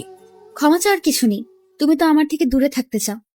না, আসলে আমি মনে করেছিলাম তুই জান্নাতের সাথে বাড়িতে চলে আসবি। প্লিজ আমাকে ক্ষমা করে দে। এরপর থেকে আমি তোকে একা রেখে আর কোথাও যাব না। অমনি নীলা এসে আমাকে জড়িয়ে ধরলো। মানে এত শক্ত করে জড়িয়ে ধরেছে বলে বোঝাতে পারবো না। মনে হচ্ছে কোনো ওয়ালের চিপায় আটকে পড়েছি। তারপরে নীলা আমাকে ঠেলতে ঠেলতে ওয়াশরুমের মধ্যে নিয়ে গেল।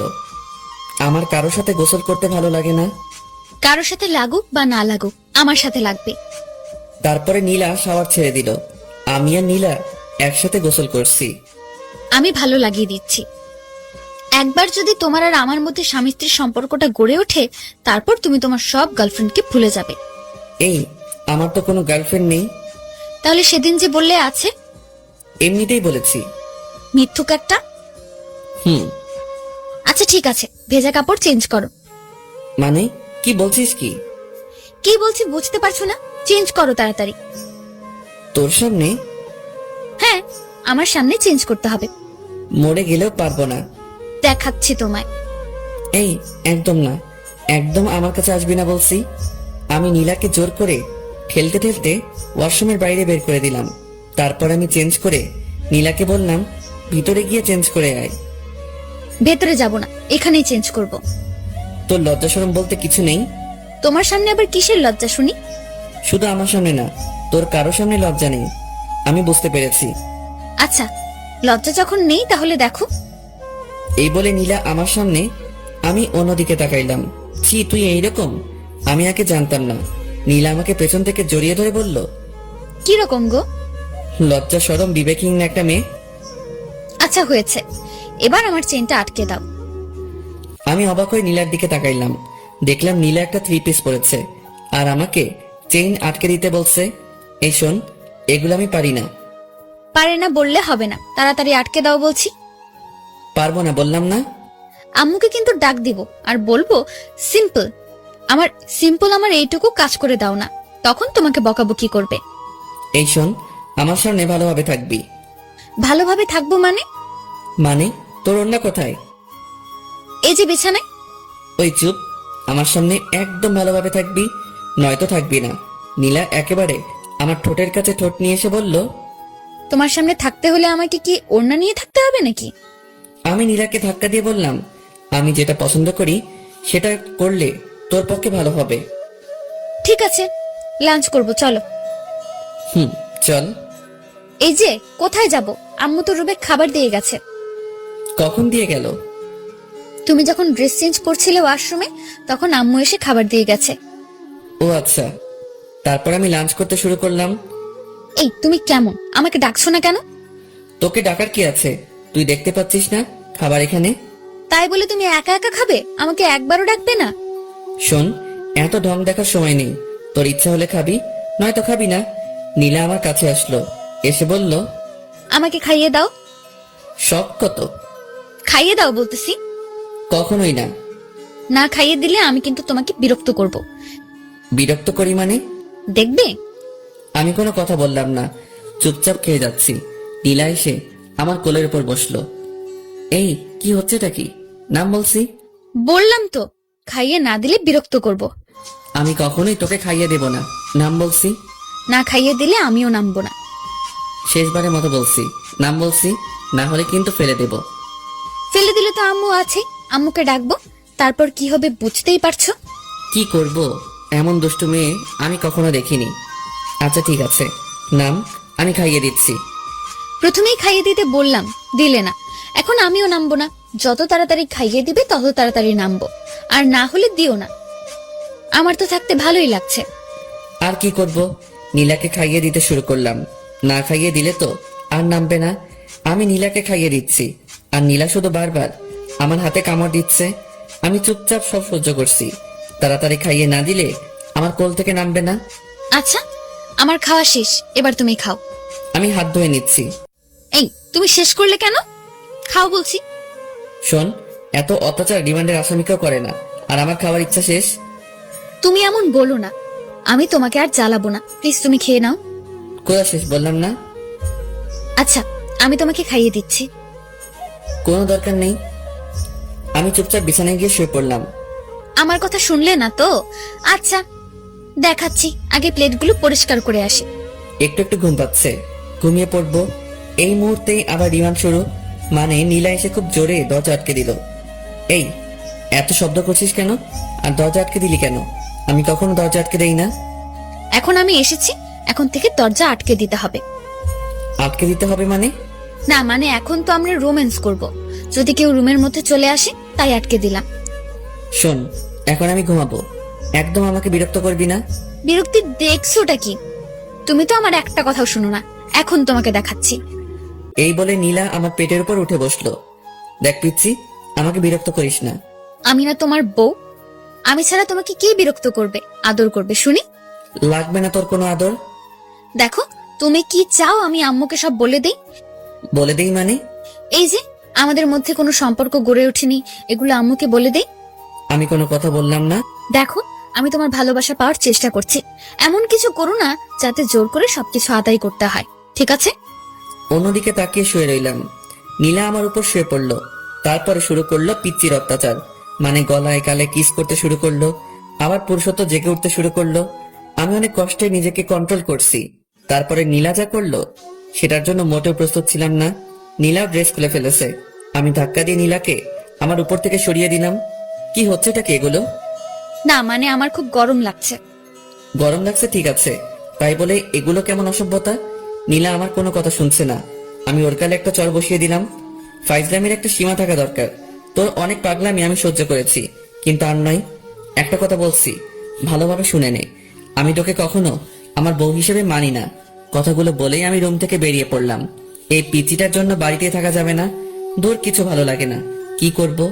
আমি বাইক নিয়ে বের হচ্ছি। এমন সময় আম্মু আমাকে ডাকলো। এই দুপুরবেলা কোথায় যাচ্ছিস? এখন দুপুর কোথায়? এখন তো বিকেল হয়ে এসেছে। তুই তো এত তাড়াতাড়ি বের হোস না, আজ হঠাৎ এত তাড়াতাড়ি বের হচ্ছিস যে? না আম্মু, একটু কাজ আছে, তার জন্য আগে যাচ্ছি। ও আচ্ছা, ঠিক আছে, সাবধানে যাস। ঠিক আছে। তারপরে আমি বাইক নিয়ে বেরিয়ে পড়লাম বাজারের দিকে। এত সকাল সকাল তো কেউ আসবে না, সবাইকে একটা ফোন করি তাহলে আসবে। আমি সবাইকে ফোন দিয়ে বাজারে আসতে বললাম। আমি বাজারে পৌঁছাবার কিছুক্ষণ পর সবাই আসলো। তারপরে জমিয়ে আড্ডা দিতে শুরু করলাম। আজ একটু বেশি রাত করে ফেলেছি, মানে 10টা বেজে গেছে। হায় রে, ঘড়ির দিকে খেয়ালই করিনি। আজ যে বাড়িতে গেলে কি হবে? এমনিতেই দুপুরে আম্মু অনেক বকাবকি করেছে, তাড়াতাড়ি বাড়িতে যেতে হবে। আমি সবাইকে বাড়িতে যেতে বললাম। সবাই নিজ নিজ বাড়িতে চলে যাচ্ছি। বাড়িতে পৌঁছাতে আমার 10:30 বেজে গেছে। অনেক ভয়ে ভয়ে কলিং বেল দিলাম। আম্মু এসে দরজা খুলে দিল। আম্মু সরাসরি আমার কান ধরলো। এই বিলাই, কয়টা বাজে এখন? 10:30 আম্মু। খুব তো বড় গলায় বলেছিস 10:30। তোকে না আমি 9টার মধ্যে বাড়ি আসতে বলেছি? আসলে আব্বু, আজকে একটু আশিকের বাসায় ছিলাম, তাই আস্তে আস্তে একটু দেরি হয়ে গেছে। আচ্ছা হয়েছে, যা ফ্রেশ হয়ে আয়, ডিনার করবি। ঠিক আছে আব্বু, আজকের মতো মিথ্যা বলে বেঁচে গেলাম। তারপরে আমি ফ্রেশ হয়ে ডিনার করতে আসলাম। এ কি, তুই একা আসলি যে? নীলাকে ডেকে আনলি না? আমি মনে করেছি ও নিচে আছে। আচ্ছা ডেকে আনছি। নীলাকে ডাকতে গেলাম। রুমের মধ্যে তো নীলাকে খুঁজে পাচ্ছি না। কোথায় গেল মেয়েটা? ওয়াশরুমে খুঁজলাম, নেই। তারপরে বেলকনিতে গেলাম, দেখলাম নীলা দাঁড়িয়ে আছে। নিচে চলো, আম্মু ডাকছে। আমার ক্ষুধা লাগেনি, আমি খাবো না। খাওয়ার জন্য নয়, তোকে ডাকছে। এই বলে আমি চলে আসলাম। নীলাও আমার পিছু পিছু আসলো। আম্মু, তুমি আমাকে ডেকেছো? অনেক রাত হয়েছে, আয় খেয়ে নে। আম্মু, আমার একদম ক্ষুধা লাগেনি। ক্ষুধা লাগেনি মানে? কি হয়েছে মা, বলতো? কই আম্মু, কিছু হয়নি তো।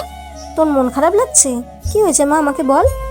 না আম্মু, আমার কিছুই হয়নি, এমনিতেই ভালো লাগছে না। এদিকে আয় তো মা। আম্মু নীলাকে খাইয়ে দিতে শুরু করলো। আমি আর জান্নাত হা করে তাকিয়ে থাকলাম। না, হা করে তাকিয়ে থাকলে হবে না। দুপুরে একবার পিচিটার জন্য খেতে পারি নাই, এখন আমাকে খেতে হবে। অনেক ক্ষুধা লাগছে। ইমন শোন, কালকে বিকালে নীলাকে নিয়ে গিয়ে একটা ফোন কিনে দিস। ওর তো বাড়িতে কথা বলতে লাগে, আর ও তোকে ফোন দিয়ে তাড়াতাড়ি বাড়ি আসতে বলবে। তোকে তো ফোন না করলে তুই প্রত্যেক দিনই রাত 10টা বাজিয়ে দিস। ঠিক আছে আব্বু। তোর আম্মুর কাছ থেকে টাকা নিয়ে যাস। আচ্ছা। তারপরে আমি ডিনার শেষ করে রুমে গেলাম। একটু পর নীলা আসলো। নীলা এসে দরজা লক করে দিল। আমি নীলার দিকে তাকাইলাম, কিন্তু ও আমার দিকে তাকালো না। সোজাসুজি বিছানায় এসে অন্যদিকে ঘুরে শুয়ে পড়লো। আমার উপর অভিমান করে আছে হয়তো। তখন ওর গায়ে হাত তোলাটা ঠিক হয়নি। ওকে একবার সরি বলে দেখি। নীলা শোন। নীলা আমার দিকে ঘুরলো, কিন্তু তাকালো না। কিছু বলবে? না মানে দুপুরে তোর সাথে একটু বাড়াবাড়ি করা হয়ে গেছে, প্লিজ ক্ষমা করে দে। তুমি বাড়াবাড়ির কিছুই করনি, যা করেছো একদম ঠিক করেছো। নীলা প্লিজ এভাবে বলিস না, আমাকে ক্ষমা করে দে। না, ক্ষমার কিছুই নেই, আমারই তো সব দোষ। আমার কপালে তো স্বামীর ভালোবাসা নেই, আছে শুধু চট থাপ্পড় এগুলোই। আমার উচিত হয়নি জোর করে তোমার ভালোবাসা নেওয়াটা। পিচিটার কথায় কেমন যেন মায়া আছে। ওর কথা শুনে আমি বারবার মায়ে পড়ে যাই। আমি কি বলবো ভেবে পাচ্ছি না। আমাকে কথা বলার সব রাস্তায় পিচ্চিটা বন্ধ করে দিল। আমি শুয়ে পড়লাম। একটু পর পর নীলার দিকে তাকাচ্ছি, কিন্তু ও আমার দিকে তাকাচ্ছে না। যে মেয়েটা সবসময় জড়িয়ে ধরতো, এটা করতো ওটা করতো, আর আজকে চুপচাপ শুয়ে আছে, ভাবা যায়। কিছুক্ষণ পর আমি ঘুমিয়ে পড়লাম। সকালে ঘুম ভাঙতে ভারী কিছু অনুভব করলাম। চোখ খুলে দেখলাম নীলা আমার বুকের উপরে উঠে ঘুমাচ্ছে। আমি বারবার অবাক হয়ে যাই, ঘুমের মধ্যে এই পিচ্চি মেয়েটা কি নাইবা করে ভেবে পাই না। নীলা ঘুমাচ্ছে, তাই আমি আর ওকে নামিয়ে দিলাম না। আমিও চোখ বন্ধ করে শুয়ে রইলাম। কিছুক্ষণ পর নীলার নড়াচড়া অনুভব করলাম। নীলার হয়তো ঘুমটা ভেঙে গেছে। নীলা আমাকে কয়েকটা কিস করে উঠে গেল। কি মেয়ে রে বাবা, কাল রাতে অভিমান করে আমার কাছে আসলো না, আবার আমি ঘুমানোর পর আমার বুকে আরো যে কিসব করে এগুলো তো বলতে পারছি না। আমি কিছুক্ষণ পর উঠে শাওয়ার নিলাম, তারপর রুমে এসে একটু পড়তে বসলাম। অনেকক্ষণ পর নীলা এসে বলল, ব্রেকফাস্ট করবে চলো, আর কলেজে যাওয়ার সময় হয়ে গেছে। আমি নীলার পিছু পিছু ব্রেকফাস্ট করতে গেলাম। ব্রেকফাস্ট শেষ করে রুমে এসে ভার্সিটিতে যাওয়ার জন্য রেডি হচ্ছি। নীলাও এসে রেডি হচ্ছে, ও তো কলেজে যাবে। কিরে, অভিমান কমেনি? না, কমেনি। কিভাবে কমবে? একটা কিস করতে দিলে কমবে। একটাই তো। আচ্ছা ঠিক আছে, একটার বেশি করবি না কিন্তু। আমার কথা শেষ না করতেই নীলা আমার কাছে এসে রেডি। আই, তুমি একটু বিছানায় বসো, না হলে কিস করে শান্তি পাবো না। আমি বিছানায় বসলাম। একটার বেশি করবি না কিন্তু। নীলা আমার দিকে এগোতে থাকলো। আমি চোখ নিচু করলাম। মুহূর্তের মধ্যে নীলার ঠোঁট আমার ঠোঁটের সাথে মিশিয়ে দিল। আমি প্রথমে একটু ছাড়ানোর চেষ্টা করলাম, তারপরে নীলা আমার গলা জড়িয়ে ধরলো। কয়েকবার নিঃশ্বাস নিয়ে পুরো 5 থেকে 6 মিনিট আমার ঠোঁট দুটো নীলার আয়ত্তে ছিল। এটা কি করলি? কেন, একটা কিস করতে বললে তাই একটাই করলাম। তাই বলে এতক্ষণ? সর, এমনিতেই ব্রাশ করস নাই, তার উপর আবার কিস। তাড়াতাড়ি রেডি হবি, নয়তো তোকে রেখে ভার্সিটিতে চলে যাব। এই না না, আর একটু ওয়েট করো প্লিজ। এত সময় লাগে নাকি? এত কোথায়, এক্ষুনি তো রেডি হতে শুরু করলাম। তুমি তো একটু হেল্প করলেও পারো। পারি না, আমি নিচে আছি, তুই তাড়াতাড়ি আসবি কিন্তু। নিচে গিয়ে অপেক্ষা করছি। এদিকে জান্নাতেরও আসার কোনো নামগন্ধ নেই। এদের দুজনের জন্য আমার মেজাজটাই নষ্ট হয়ে যায়। এতক্ষণ লাগে নাকি রেডি হতে? কিছুক্ষণ পর নীলা আর জান্নাত আসলো। এ কি, তুই এখনো রেডি হস নাই কেন? আমি আজকে যাব না ভাইয়া। কেন, সমস্যা কি? না, সমস্যা নেই। আজকে আমার কোনো বান্ধবী আসবে না, ফোন করেছিল, তাই আমিও যাব না। আচ্ছা ঠিক আছে। আমি বাইক বের করে স্টার্ট দিলাম। নীলাকে বসতে বললাম। নীলা উঠে বসলো। বসার সাথে সাথে আমাকে জড়িয়ে ধরলো। এই কি হচ্ছে এইসব? পরে যাবো যে, তাই ধরলাম। পরে যাবি, ঠিক আছে। তাই বলে এভাবে ধরতে হবে নাকি? আমি তো পিচ্ছি একটা মেয়ে, এভাবে না ধরলে পড়ে যাব। তুমি চুপচাপ বাইক চালাও তো। তারপরে আমরা দুজন ভার্সিটিতে যেতে লাগলাম। রাস্তার সব মানুষজন আমাদের দিকে তাকাচ্ছে। আমি বাইক থামিয়ে হেলমেট পরলাম, তারপরে আবার যেতে শুরু করলাম। এই হঠাৎ হেলমেট পরলে যে? তুই যেভাবে জড়িয়ে ধরেছিস, মান সম্মান তো আর রাখবি না, তাই হেলমেট পরলাম, যাতে কেউ চিনতে না পারে। আমি আমার স্বামীকে জড়িয়ে ধরেছি, তাতে মানুষের কি? আমি কোনো কথা বললাম না, সোজাসুজি ভার্সিটির দিকে যেতে থাকলাম। আর এদিকে নীলা একটার পর একটা বকবক করেই যাচ্ছে। কিছুক্ষণ পর আমরা ভার্সিটিতে পৌঁছালাম। বাইক পার্ক করতে সবাই আমার দিকে অবাক দৃষ্টিতে তাকিয়ে আছে। পাশে সামি, আশিক, হাসিব, নাদিয়া, মিম, এরা সবাই ছিল। আমাদের দুজনকে দেখে ওরা একেবারে আমাদের কাছে চলে আসলো। মামা, একেবারে হিরো হিরোইনরা যেভাবে আসে ঠিক সেইভাবেই যে আসছিস ভার্সিটিতে। তাই নাকি? হিরো হিরোইন বানিয়ে দিলি? কেমন আছেন ভাবি? আলহামদুলিল্লাহ, ভালো। আপনি? আমাদের আর ভালো থাকা। কেন ভাইয়া, কি হয়েছে? তুমি অত বুঝবে না, বড় হও। ও আচ্ছা। তুই এখন ক্লাসে যা। মা, তুই তো তোর বউয়ের সাথে তুই করে কথা বলিস, এটা কেমন অভ্যাস? তোকে এত বুঝতে হবে না, ও একটা পিচ্ছি। ওকে আমি যা বলবো ওকে তাই শুনতে হবে। এদিকে নীলা আমাকে আম্মুর ভয় দেখায়, আমাকেই ওর সব কথা শুনতে হয়। তাই বলে তুই তোর বউয়ের সাথে এভাবে কথা বলতে পারিস না? চুপ থাক তুই। এই চল, প্রথম ক্লাস মিস করা যাবে না, প্রথমবার ক্লাস করছি, চল সবাই। আচ্ছা ঠিক আছে, চল। তারপর আমরা সবাই ক্লাস করতে গেলাম। নীলাও গেল ক্লাস করতে। আমরা দুইটা ক্লাস করে বাইরে এসে আড্ডা দিচ্ছি, আর নীলা ওদিকে ক্লাস করেই যাচ্ছে। চল বাজারের দিকে যাই, সিগারেট না খেয়ে মাথাটা কেমন চক্কর দিচ্ছে। তোরা না কোনো দিনও ভালো হবি না, বুঝলি? এই, আমি ভালো হয়ে গেছি। তুই ভালো হবি এটাও আমাকে বিশ্বাস করতে হবে। বিশ্বাস অবিশ্বাস তোর কাছে। আমি তো বাজারে যাব না, আর সিগারেটও খাবো না। হতেই পারে, বিয়ের পরে তুই সিগারেট খাওয়া ছেড়েই দিতে পারিস। বইয়ের শাসন বলে কথা না রে। বউয়ের শাসন মানে? ওর মতো একটা পিচ্চি মেয়ে আমাকে শাসন করবে? তুই এটা কিভাবে বলতে পারলি? না, হঠাৎ সিগারেট খাওয়া ছেড়ে দিলি তো, তাই আর বললাম। ওই তুই না কাল রাতে আমাদের সাথে সিগারেট খাইলি? শালা দিলি তো সব শেষ করে। আমি এদেরকে কোনো রকম বিশ্বাস করাচ্ছি যে আমি আর খাই না, আর তুই জল ঢেলে দিলি। আমি জানতাম ইমন কোনোদিনও সিগারেট খাওয়া ছাড়বে না, তাই কোনোদিনও ভালোও হবি না তুই, কুত্তা। কি? আমাকে কুত্তা বললি? থাম, তোকে দেখাচ্ছি। এই বলে আমি নাদিয়াকে মারতে শুরু করলাম। ওর নরম গালে আস্তে আস্তে চর বসাতে ভালোই লাগে। দিলি তো মেকআপটা নষ্ট করে, যা সর এখান থেকে। আচ্ছা, তোর 2-3 ইঞ্চি মেকআপ আমি ঠিক করে দিচ্ছি। ওয়েট। আমি হাত দিয়ে ঘষে নাদিয়ার মুখ একেবারে এলোমেলো করে দিলাম। একটু সাইডে লক্ষ্য করলাম, দেখলাম নীলা চোখ বড় বড় করে দাঁড়িয়ে আছে। কি রে, তোর ক্লাস শেষ? বাড়িতে চলো। আচ্ছা ঠিক আছে, চল। তারপরে আমরা সবাই নিজ নিজ বাড়িতে যেতে লাগলাম। নীলা দেখছি এবার আমাকে একটুও টাচ করছে না। আবার কি হলো? আসার সময় যেমন দুষ্টামি করছিল, ওর যে একটু পর পর কি হয় কিছুই বুঝতে পারি না। যাই হোক, বাড়ির দিকে যাই। কিছুক্ষণ পর আমরা বাড়িতে পৌঁছলাম। কলিং বেল দিতেই আম্মু দরজা খুলে দিল। আম্মু, তোমার ছেলে আজকে ভার্সিটিতে খুব বাজে কাজ করেছে। কি করেছে রে? তোমার ছেলেকে জিজ্ঞেস করো।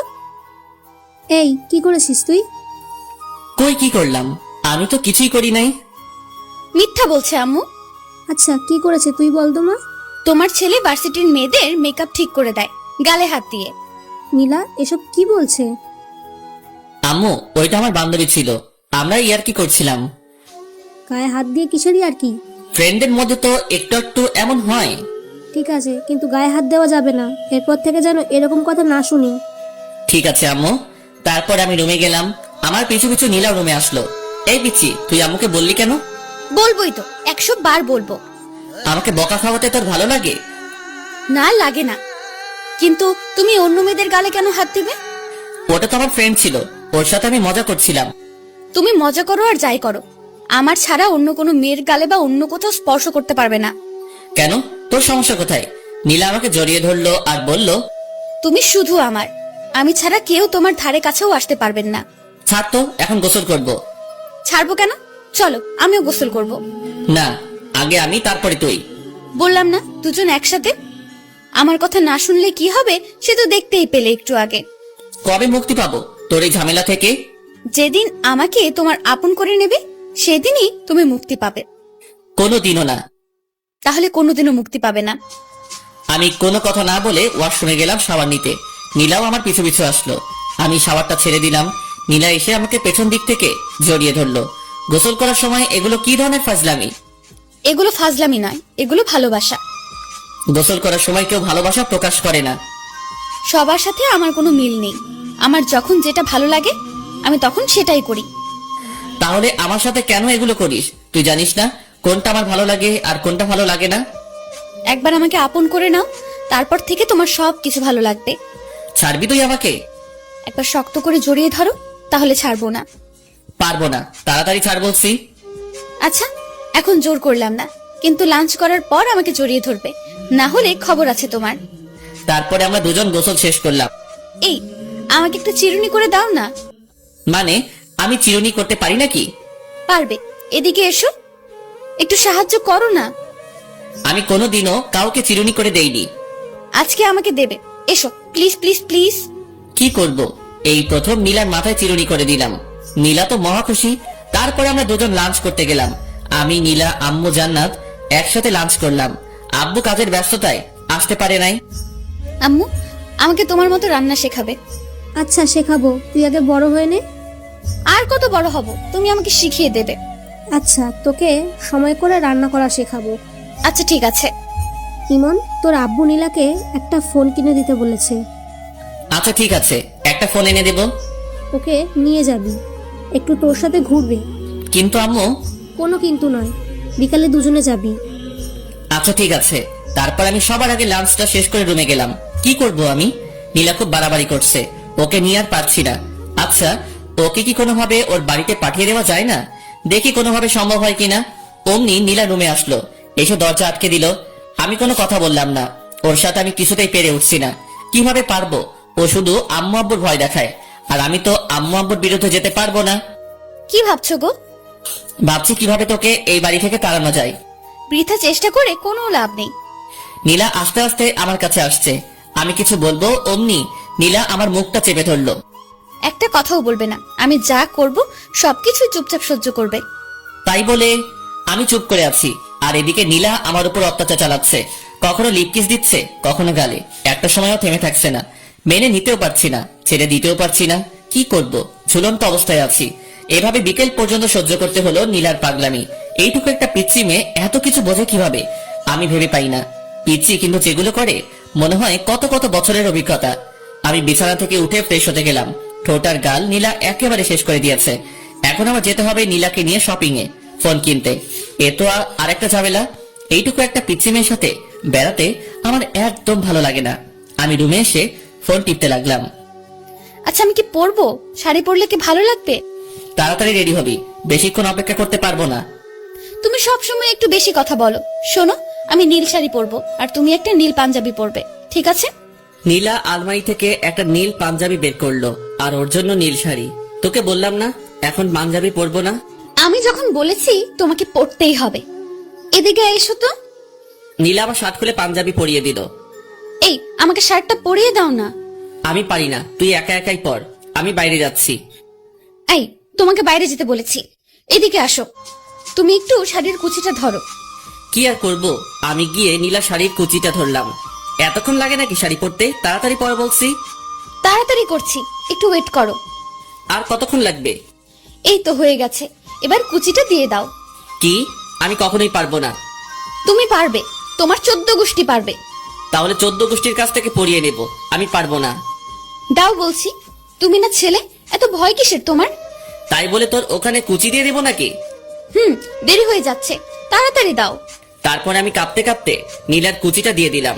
নীলা আমার হাত ওর ওখানে চেপে ধরলো। আমি তো লজ্জায় একেবারে শেষ, কিছু বলতে পারছি না, কিছু করতেও পারছি না, শুধু মাথা নিচু করে আছে। এদিকে নীলাও লজ্জায় লাল হয়ে আছে, কিছু বলতে পারছে না, শুধু মুচকি হাসছে। এভাবে নীরবময় কিছু মুহূর্ত কাটলো। কিছুক্ষণ পর আমি হাতটা সরিয়ে নিলাম আর অন্যদিকে তাকালাম। নীলা সাজুগুজু করতে ব্যস্ত হয়ে গেল। একটু পরে নীলা বলল, আমি রেডি, এখন চলো। আমি নীলার দিকে তাকাতেই একেবারে অবাক হয়ে গেলাম। এইটুকু পিচ্চি মেয়েটাকে দেখতে অনেক সুন্দর লাগছে। আমি তো আগে কখনো ওর দিকে তেমন তাকাইনি, আজ প্রথম তাকাচ্ছি।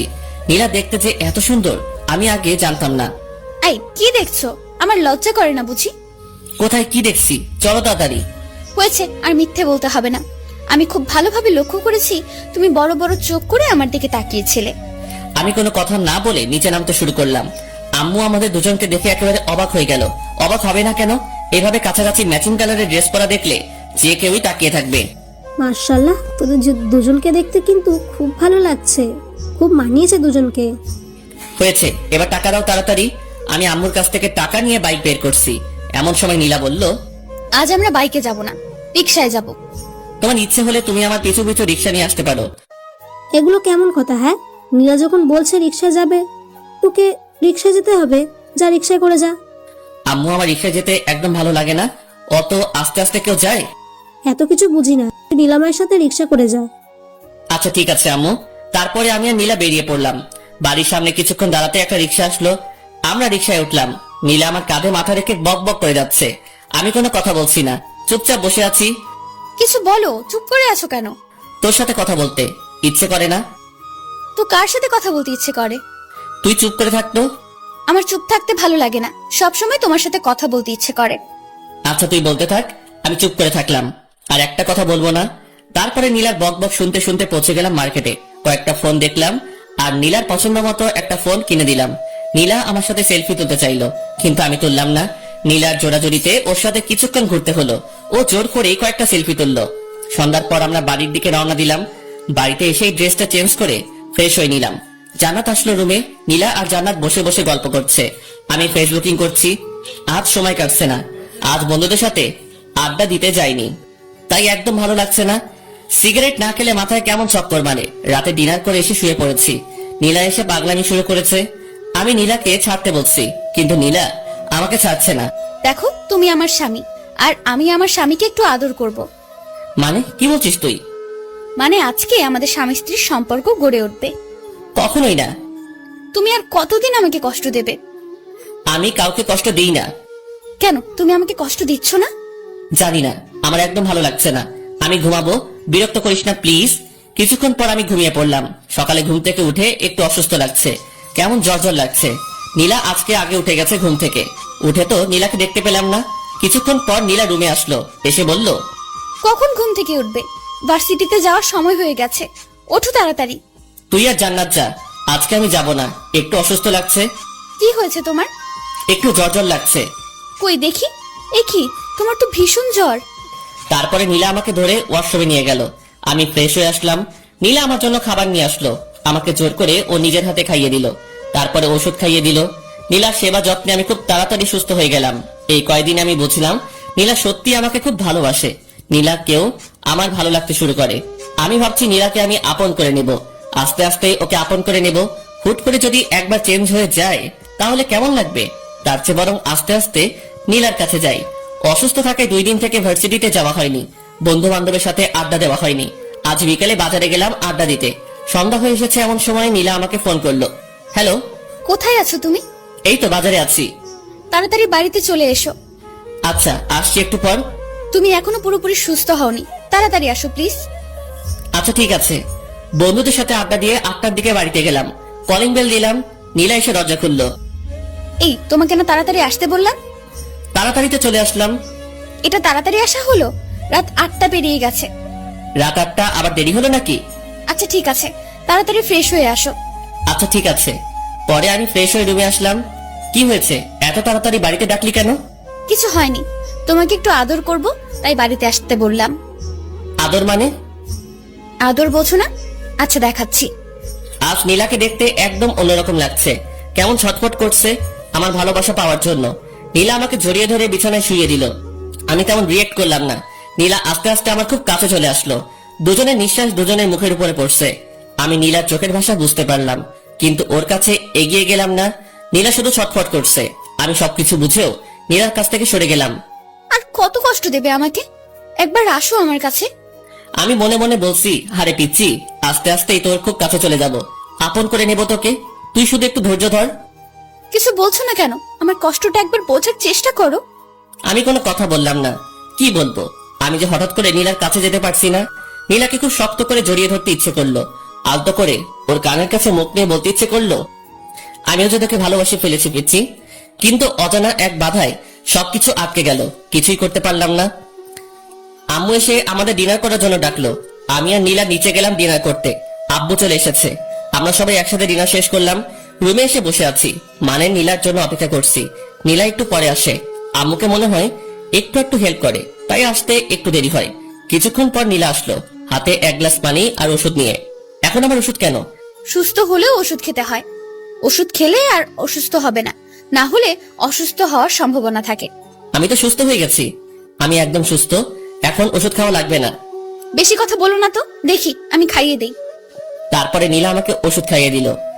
ওষুধ খাওয়ার সাথে সাথে আমার মাথাটা কেমন ঝিমঝিম করছে। বুঝলাম না নীলা আমাকে কি খাওয়ালো, কেমন অলসতা বিরাজ করতে শুরু করলো। মনে হচ্ছে নীলা হয়তো আমাকে ঘুমের ওষুধ খাওয়ালো, কিন্তু নীলা আমাকে ঘুমের ওষুধ খাওয়াতে যাবে কেন? নীলা আমার কাছে আসলো, এসে বলল, আজ তোমাকে আমি আপন করে নেব, কেউ আটকাতে পারবে না। আমি বুঝতে পারলাম নীলা আমাকে ঘুমের ওষুধ খাইয়েছে, কিন্তু নীলা আমার কাছে আসার জন্য এটা করতে পারলো? আমি কিছুই করতে পারছি না, ভীষণ ঘুম পাচ্ছে। নীলা আমার কাছে আসলো, এসে আমার শার্টটা খুলে দিল। নীলাকে আটকাতে পারছি না, মানে ঘুমের ওষুধ খাওয়ার পর আমি কোনো শক্তি পাচ্ছি না। নীলা আস্তে আস্তে আমার খুব কাছে চলে আসলো। আমি কিছুতেই মানতে পারছি না নীলা আমাকে ঘুমের ওষুধ খাইয়ে এগুলো করছে। তারপরে নীলা আমাকে কিস করতে শুরু করলো। আজ নীলার হাত থেকে আমার নিস্তার নেই, একেবারে শেষ করে ফেলবে। নীলা ওর ড্রেস খুলে ফেললো। এখন আমাদের দুজনের শরীরে একটা সুতা পর্যন্ত নেই। নীলা আমার খুব কাছে চলে আসলো। আমি নীলাকে আটকাতে পারলাম না, সবকিছু শেষ করে ফেললো। নীলার প্রতি আমার অনেক রাগ হলো। ও আমাকে ঘুমের ওষুধ খাইয়ে নীলাকে মারতে ইচ্ছে করছে, কিন্তু আমি উঠে বসার মতো শক্তি পাচ্ছি না। নীলা আমার উপরে শুয়ে আছে, একটু পর পর আমার দিকে তাকাচ্ছে।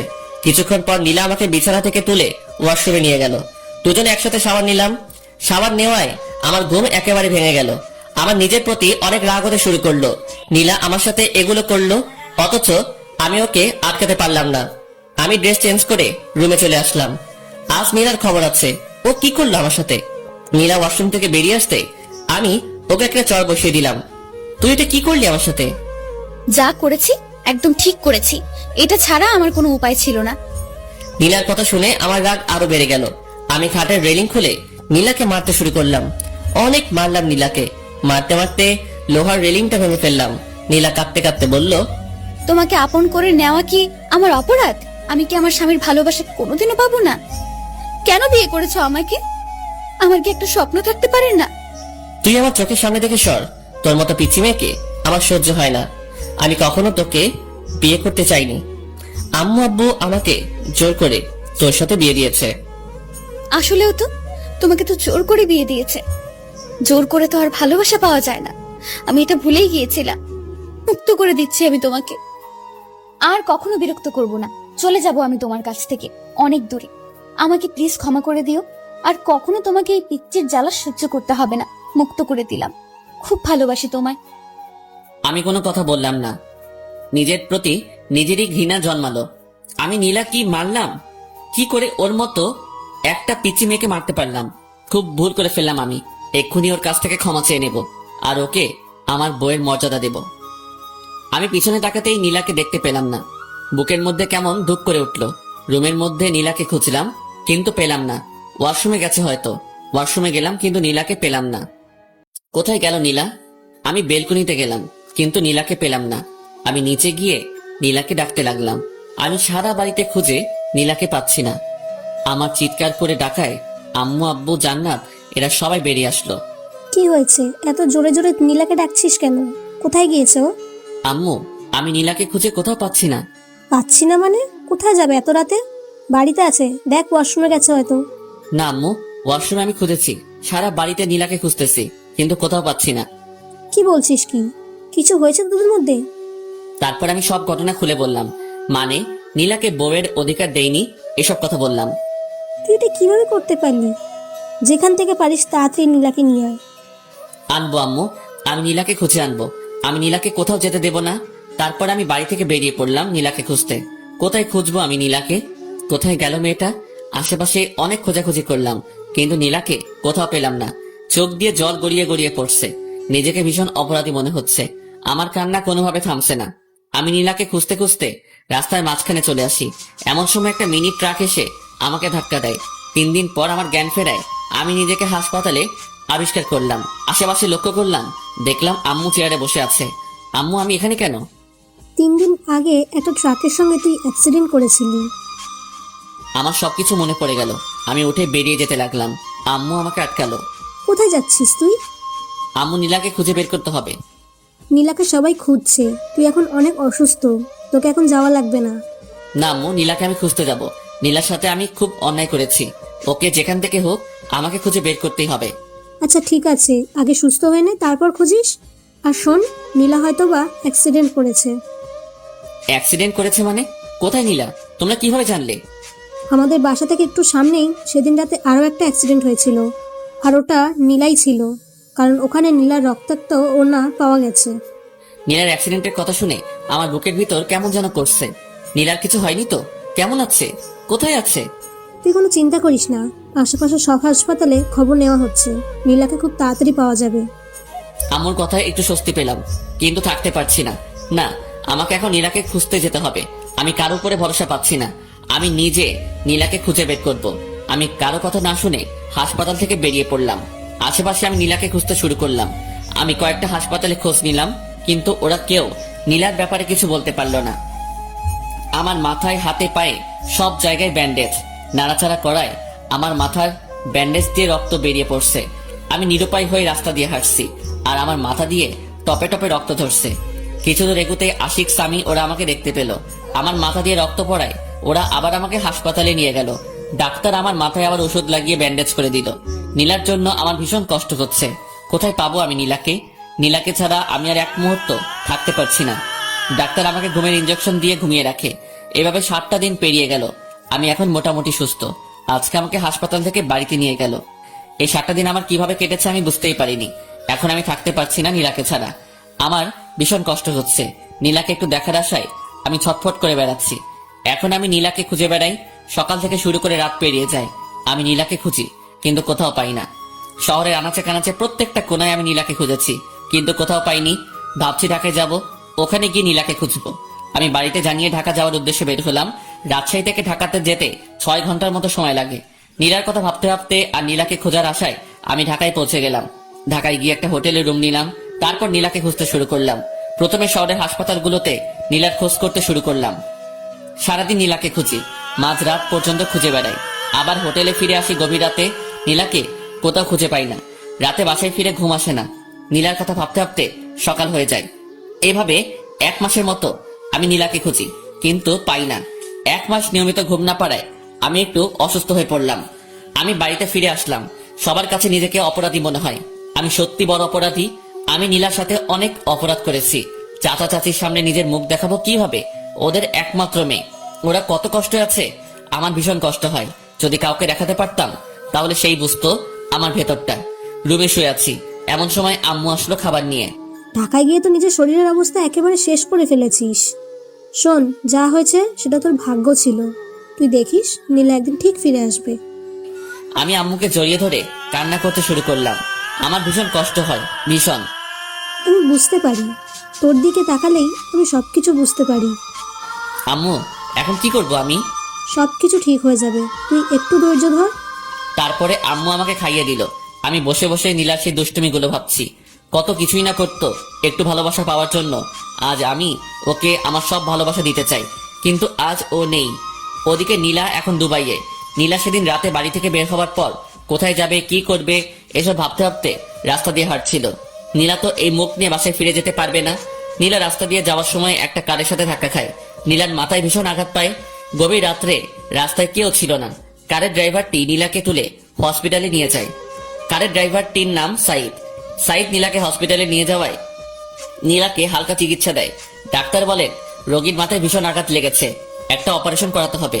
আর আমরা এই গুরুত্বপূর্ণ অপারেশনটি করতে পারবো না। রোগীকে উন্নত চিকিৎসার জন্য ঢাকায় নিয়ে গেলে ভালো হয়। আর অপারেশনটা যত তাড়াতাড়ি হবে রোগীর জন্য ততই ভালো। অপারেশনে যদি কোনো ত্রুটি হয় তাহলে রোগীর স্মৃতিশক্তি হারিয়ে যেতে পারে। এমন সময় সাইদ পড়ল ভীষণ বিপদে। সাইদ কি করবে, কিভাবে নীলার ভালো অপারেশন করাবে? সাইদ তার বাড়ির লোকজনের সঙ্গে কথা বলবে। সাইদ সহ ওদের পরিবারের সবাই প্রবাসে বসবাস করে, মানে দুবাইয়ে থাকে। সাইদ বাংলাদেশে বেড়াতে এসেছে। সাইদের বাড়ির লোকজন বলল মেয়েটিকে নিয়ে দুবাই চলে আয়, এখানে ওকে উন্নত চিকিৎসা দিলে ও খুব তাড়াতাড়ি সুস্থ হয়ে যাবে। সাইদ ডাক্তারের সঙ্গে কথা বলে নীলাকে দুবাই নিয়ে যাওয়ার ব্যবস্থা করলো। নীলা মাথায় ভীষণ আঘাত পাওয়ায় জ্ঞান হারিয়ে ফেলেছে। এখনো পর্যন্ত নীলা অজ্ঞান হয়ে আছে। ওখান থেকে নীলাকে দুবাই নিয়ে যেতে একদিন সময় লাগলো। তারপর নীলাকে দুবাইয়ের সবচেয়ে ভালো একটা হসপিটালে শিফট করা হলো। দুবাইয়ের ডাক্তাররা নীলার অপারেশন করতে শুরু করলো। মাথায় আঘাত, খুব গুরুত্বপূর্ণ একটা অপারেশন। অপারেশন করতে প্রায় 3 ঘন্টার মতো সময় লাগলো। ডাক্তার বলেছে অপারেশন সাকসেসফুল, কিন্তু নীলার জ্ঞান ফিরতে অনেক দেরি হবে। নীলা কোমায় চলে গেছে। এখান থেকে জ্ঞান ফিরতে কত সময় লাগবে তা বলা সম্ভব নয়, তবে ডাক্তারদের ধারণা মতে 2-3 মাস সময় লাগতে পারে। এদিকে 1 মাস পেরিয়ে গেছে। আমি নীলাকে শহরের আনাচে কানাচে খুঁজে বেড়াই। কেউ নীলার একটু খোঁজও দিতে পারে না। রাত দিন এক করে আমি নীলাকে খুঁজে বেড়াই। আশা একটাই, নীলাকে আমি একদিন ঠিক খুঁজে পাবো। আব্বু পুলিশকে জানিয়েছিল। পুলিশেরও নীলাকে অনেক খোঁজার ব্যবস্থা করেছে, কিন্তু তারাও ব্যর্থ। এইভাবে নীলাকে খুঁজতে খুঁজতে আর বুকে কষ্টের পাহাড় জমিয়ে থাকতে থাকতে আরো 2টা মাস কেটে গেল। আজ 3 মাস পেরিয়ে গেল, নীলার কোনো খবর নেই। আমি এখনো নীলাকে খুঁজে বেড়াই। একদিন লাঞ্চ করছি, এমন সময় আম্মু বলল, দেখ, নীলাকে তো অনেক খুঁজলি, কোথাও পেলি না। ভাগ্যে থাকলে একদিন নীলা ঠিক ফিরে আসবে। তার চেয়ে বরং তুই আবার ভার্সিটিতে যা, ক্লাস কর, তোর সময় কেটে যাবে। আচ্ছা আম্মু, কালকে থেকে ভার্সিটিতে যাব। ওদিকে 3 মাস পর নীলার জ্ঞান ফিরল। ডাক্তাররা আগে থেকে বলেছিল যে আজকে বিকেল 3টা-4টার মধ্যে নীলার জ্ঞান ফেরার সম্ভাবনা রয়েছে। তাই সাইদ সহ ওর আব্বু আম্মু ওরা হসপিটালে এসে বসে থাকে নীলার জ্ঞান ফেরার আশায়। নীলার জ্ঞান ফিরে এসে দেখলো সে একটা হসপিটালে। আশেপাশে লক্ষ্য করতে দেখলো 3 জন বসে আছে। আমি এখানে কেন? আপনি এখন দুবাইয়ে আছেন। 3 মাস আগে আমার কারের সঙ্গে আপনার অ্যাক্সিডেন্ট হয়, আর আপনাকে উন্নত চিকিৎসার জন্য দুবাইয়ে আনা হয়। নীলার আস্তে আস্তে সবকিছু মনে পড়ে গেল। সাইদের মা নীলাকে উদ্দেশ্য করে বলল, কি নাম তোমার? আমার নাম নীলা। তোমার কি বাসার কথা কিছু মনে পড়েছে? হ্যাঁ, আমার সবকিছু মনে পড়ছে। খুব ভালো, তুমি কোনো চিন্তা করো না, তোমাকে তোমার বাসায় পৌঁছে দেওয়া হবে।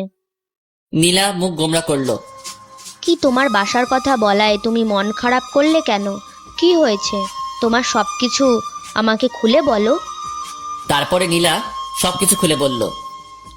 বুঝলাম, ছেলেটি এত খারাপ, তোমাকে এভাবে কষ্ট দিল। না, ওকে খারাপ বলবেন না, যতই হোক ও আমার স্বামী।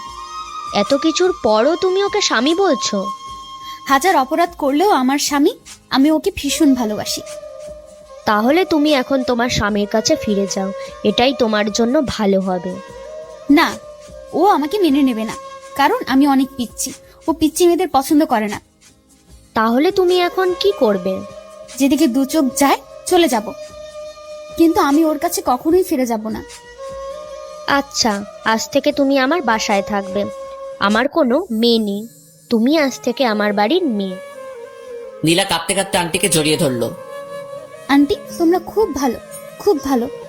আচ্ছা, আমাকে আন্টি বলে ডাকবে না, আজ থেকে আমাকে আম্মু বলে ডাকবে, ঠিক আছে? ঠিক আছে আম্মু। আরো 7 দিন পর নীলা পুরোপুরি সুস্থ হওয়ায় নীলাকে সাইদের বাসায় নিয়ে যাওয়া হলো। নীলা এখন নতুন বাবা মা পেল। এদিকে আমি ভার্সিটিতে যাওয়া শুরু করেছি। ভার্সিটিতে গিয়ে নিয়মিত ক্লাস করি। নীলার স্মৃতি আঁকড়ে আজও নীলাকে খুঁজে বেড়াই। নীলা সেই রক্তমাখা ওড়নাটা এখনো আমার কাছে আছে। ওড়নাটা সবসময় আমার কাছে রাখি। সেই রক্তমাখা ওড়না, এখন তো আর রক্ত নেই, সাদা ওড়না, লাল লাল সব দাগ আছে। সাইদের বাবার একটা নিজস্ব কোম্পানি আছে। নীলা সবসময় বাড়িতে বসে থাকে, তাই নীলা ওর নতুন আম্মুকে অনেক বুঝিয়ে ওদের কোম্পানিতে যায়। ওখানে নীলাকে সবাই ম্যাডাম বলে সম্মান দেয়। নীলার এগুলো শুনতে খুব ভালো লাগে, তাই নীলা নিয়মিত অফিসে গিয়ে বসে থাকে। বসে বসে অফিসে বিভিন্ন কাগজপত্র সিরিয়াল করে। এভাবে চলতে থাকে আমার এবং নীলার দুই দিকে দুই পৃথিবী। নীলার একদিন হঠাৎ খুব বমি হয় আর সে মাথা ঘুরে পড়ে যায়। ডাক্তার নীলাকে চেক আপ করে বলে নীলা প্রেগনেন্ট। সেদিন রাতে আমাদের মিলন হয়, যার ফলে নীলা আজ প্রেগনেন্ট। নীলার বাচ্চাটিকে নষ্ট করে ফেলতে বলি, কিন্তু নীলা রাজি হয় না। নীলা মনে মনে ভীষণ খুশি।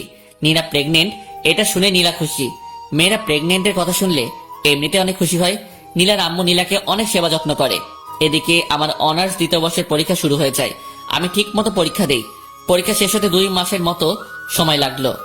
দেখতে দেখতে আরো 4টা মাস কেটে গেল। আমি এখন অনার্স 3য় বর্ষে উঠে গেছি। সময় আমার কিছুতেই কাটে না। নীলার স্মৃতি আঁকড়ে এখনো বেঁচে আছি। ওদিকে নীলা প্রেগনেন্ট প্রায় 10 মাস হয়ে এসেছে। নীলাকে একটা হসপিটালে ভর্তি করানো হয়েছে। নীলা মা হতে চলেছে। নীলার মধ্যে এক অন্যরকম খুশি বিরাজ করছে।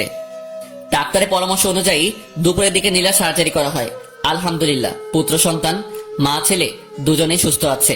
নীলা তার বাচ্চাকে পেয়ে অনেক খুশি। এদিকে আমি আজকে ভার্সিটিতে যাইনি। মনের মধ্যে কেমন যেন করছে। আসলে রক্তের টান থাকলে যেটা হয়, আজকে খুব শুধু নীলার কথা মনে পড়ছে। এভাবে চলতে চলতে আরো 3টা বছর কেটে যায়। আমার বিসিএস কমপ্লিট। আম্মু আব্বু আমাকে কোনো চাকরি বাকরি করতে দেয়নি। নিজেদের ব্যবসা সামলাতে হবে। নীলার কথা সবাই ভুলে গেছে, মানে সবাই মেনে নিয়েছে যে নীলা মারা গেছে। আম্মু আব্বু আমাকে আবার বিয়ে দিতে চেয়েছে, কিন্তু আমি বিয়ে করিনি। আসলে বিয়ে করার কোনো ইচ্ছাই নেই। নীলার স্মৃতি আঁকড়ে ধরে বেঁচে আছি, যদিও কাউকে বুঝতেই দেই না যে আমি আজও নীলাকে ভালোবাসি। এখন আমি অফিসে যাই, আব্বুর ব্যবসা সামলাই। আমাদের একটা ছোটখাটো কোম্পানি আছে। আব্বু এবং তার বন্ধু মিলে কোম্পানিটা চালায়। আমিও অফিসে গিয়ে অফিসিয়াল কিছু কাজ করি। রাতে ডিনার করছি, এমন সময় আম্মু বলল, তোর আবার বিয়ে দেবো, তোর জন্য মেয়ে খুঁজছি। দেখো আম্মু, এর আগে তোমাদের ইচ্ছায় বিয়ে করেছিলাম। এখন প্লিজ একটা রিকোয়েস্ট করছি, আমাকে আর বিয়ের কথা বলো না। আমি আর জীবনেও বিয়ে করব না। আমরা না এখন বুড়ো হয়ে যাচ্ছি, আমাদের কি নাতি নাতনির মুখ দেখার ইচ্ছে নেই? নাতি নাতনির মুখ দেখার ইচ্ছা থাকলে তোমাদের মেয়েকে বিয়ে দাও। আমাকে কখনো বিয়ের কথা বলবেন না। আর কেউ কোনো কথা বললো না। আমি ডিনার শেষ করে রুমে গিয়ে শুয়ে পড়লাম। ওদিকে দুবাইয়ে নীলা কাটাচ্ছে অপূর্ণ এক জীবন। মানে নীলার ছেলে আছে, কিন্তু স্বামী নেই। নীলার ছেলের নাম রেখেছে জিসান। ওর বয়স এখন 3 বছর। নীলাও এখন আমার কাছে ফিরে আসতে চায়, কিন্তু ভয় একটাই, আমি যদি নীলাকে মেনে না নেই। নীলা নিজের মা বাবাকে ছেড়ে চলে গেছে শুধু আমার জন্য। মেয়েটা তো অনেক কষ্ট সহ্য করে আজও টিকে আছে। জিসান তার আব্বুর ভালোবাসা থেকে বঞ্চিত। নীলা জিসানকে বুঝতে দেয় না যে তার আব্বু নেই। জিসান ওর আব্বুর কথা জিজ্ঞাসা করলে নীলা বলে, আমি তোর আব্বু, আমি তোর আম্মু। সাইডের দুবাইয়ের কোম্পানির সাথে আমাদের কোম্পানির একটা ডিল হয়। 2 কোম্পানি থেকে একটা মিটিং করার সিদ্ধান্ত হয়, আর মিটিংটা আমাদের দেশে হবে এটা নির্ধারণ করা হয়। সাইদ গিয়ে নীলাকে বলে, বাংলাদেশের একটা কোম্পানির সঙ্গে আমাদের একটা মিটিং আছে, আমরা বাংলাদেশে যাব। তুমি আমাদের সাথে যাবে?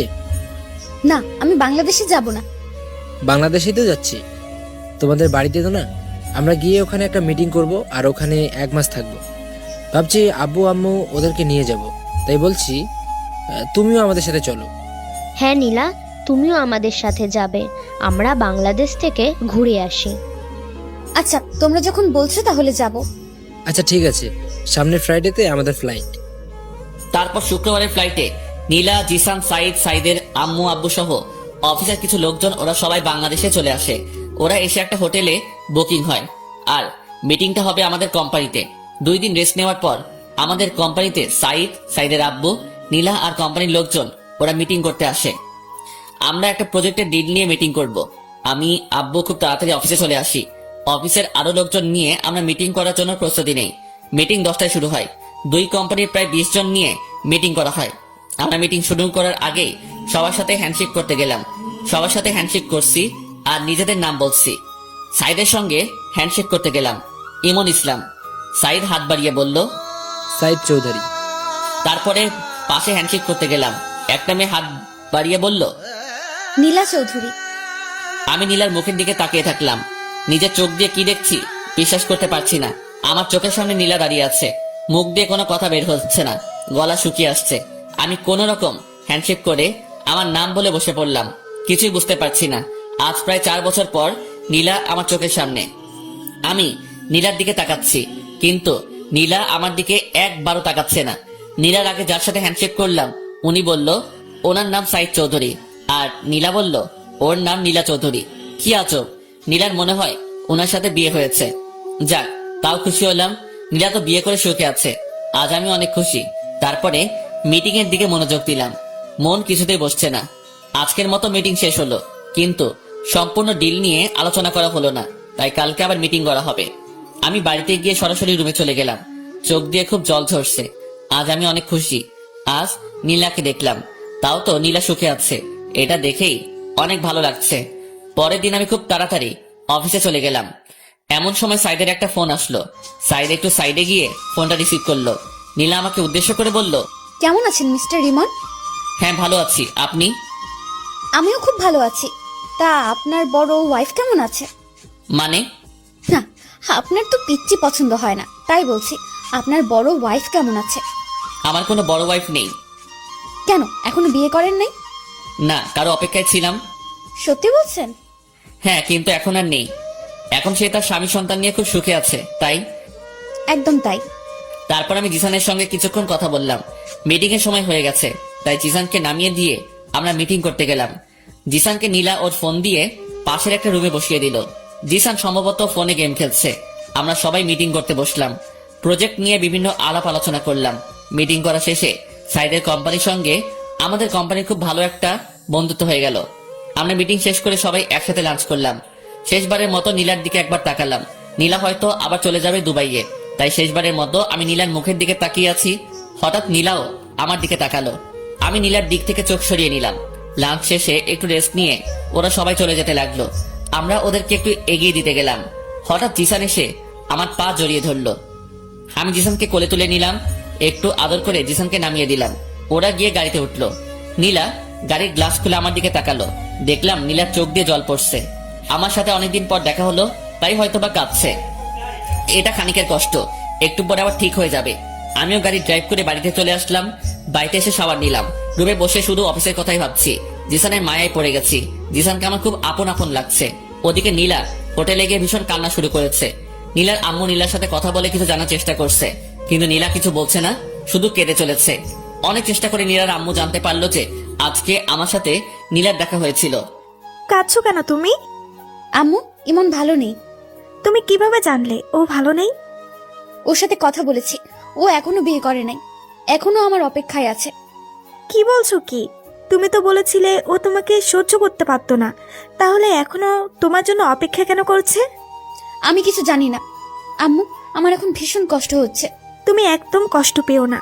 তোমার স্বামী যখন তোমার জন্য এখনো অপেক্ষা করে আছে, তাহলে তোমার ওর কাছে ফিরে যাওয়া উচিত। কিন্তু আমি কিভাবে ওর কাছে ফিরে যাব? তুমি কোনো চিন্তা করো না, আমরা সব ব্যবস্থা করব। এদিকে আমি শুধু বারবার নীলা আর জিসানের কথা ভেবে চলেছি। নীলা এখন বড় হয়ে গেছে। না, আমি কি সব ভাবছি। নীলা তো এখন অন্য কারো বউ। এসব নিয়ে আমার না ভাবাই ভালো। আমি রাতে এটা সেটা ভাবতে ভাবতে ঘুমিয়ে পড়লাম। সকালে ঘুম থেকে উঠে দেখলাম একটা নাম্বার থেকে বেশ কয়েকবার ফোন এসেছে।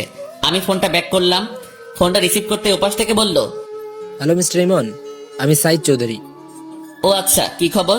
আপনার সাথে কিছু কথা আছে, দেখা করতে পারবেন? হ্যাঁ অবশ্যই, কোথায় আসবো? আমি একটা জায়গা টেক্সট করে দিচ্ছি, ওখানে চলে আসুন। আচ্ছা ঠিক আছে। তারপর আমি ফ্রেশ হয়ে ব্রেকফাস্ট করে চলে গেলাম টেক্সট করা জায়গায়। গিয়ে দেখলাম সাইদ চৌধুরী বসে আছে। আরে মিস্টার ইমন, আসুন, এখানে বসুন। জি ধন্যবাদ। তা আপনার দিনকাল কেমন কাটছে? হ্যাঁ ভালো কাটছে। আপনি তো অনেক লাকি। বুঝলাম না আপনার কথা। না, আপনি খুব ভালো একটা বউ পেয়েছেন, তাই বললাম আপনি খুব লাকি। সাইদ হাসতে হাসতে বলল, আরে ভাই, আমি তো এখনো বিয়েই করি নাই। মানে কি বলছেন আপনি? তারপরে সাইদ আমাকে সব ঘটনা খুলে বলল। আমার চোখ দিয়ে জল পড়তে শুরু করলো। আরে এখন কাঁদছেন কেন? এখন সবকিছু ঠিক হয়ে যাবে। এই নীলা, এদিকে আসো। তারপরে নীলা, জিসান ওদের সাথে আরো দুজন আসলো। ওরা মনে হয় সাইদের মা বাবা। জিসান এসে আমার পা জড়িয়ে ধরলো আর বলল, তুমি আমার আব্বু। আম্মু আমাকে সব কিছু বলেছে। তুমি খুব পচা। তুমি আমাকে ছেড়ে অনেক দূরে ছিলে। আমি জিসানকে কোলে নিয়ে কয়েকটা চুমু খেলাম। হ্যাঁ রে, তোর আব্বু অনেক পচা। তোকে একটু আদর ভালোবাসা দেয়নি? আব্বু, তুমি আমাকে ছেড়ে কোথাও যাবা না তো? না রে, আমি তোকে ছেড়ে আর কখনো কোথাও যাব না। সত্যি বলছো তো আব্বু? হ্যাঁ সত্যি বলছি, আমি তোকে ছেড়ে আর কখনো কোথাও যাব না। এই যে মিস্টার ইমন, এখন আপনার বউ আর ছেলেকে নিয়ে আপনি বাসায় যান। আমরা কয়েকদিন পর আপনার বাসায় আসছি। কয়েকদিন পর কেন? আপনারা সবাই এখনই আমাদের সাথে চলুন। আচ্ছা আপনি যান, আমরা কয়েকদিন পরে আসি, ঠিক আছে? আচ্ছা ঠিক আছে। তারপরে সাইদের মা বাবার কাছ থেকে বিদায় নিয়ে আমি, নীলা আর জিসান বেরিয়ে পড়লাম। আমি গাড়ি ড্রাইভ করছি, পাশের সিটে নীলা বসেছে। আমাদের মাঝখানে জিসান আছে। নীলা এখন আমার সাথে কথা বলছে না। আমি নীলার দিকে তাকাচ্ছি কিন্তু কোনো কথা বলছি না। জিসানের সাথে সাথে একটার পর একটা কথা বলে যাচ্ছে। কিছুক্ষণ পর আমরা বাড়িতে পৌঁছে গেলাম। কলিং বেল দিলাম, আম্মু এসে দরজা খুলে দিল। নীলা এবং আম্মু দুজন দুজনের দিকে তাকিয়ে আছে, কেউ কোনো কথা বলছে না।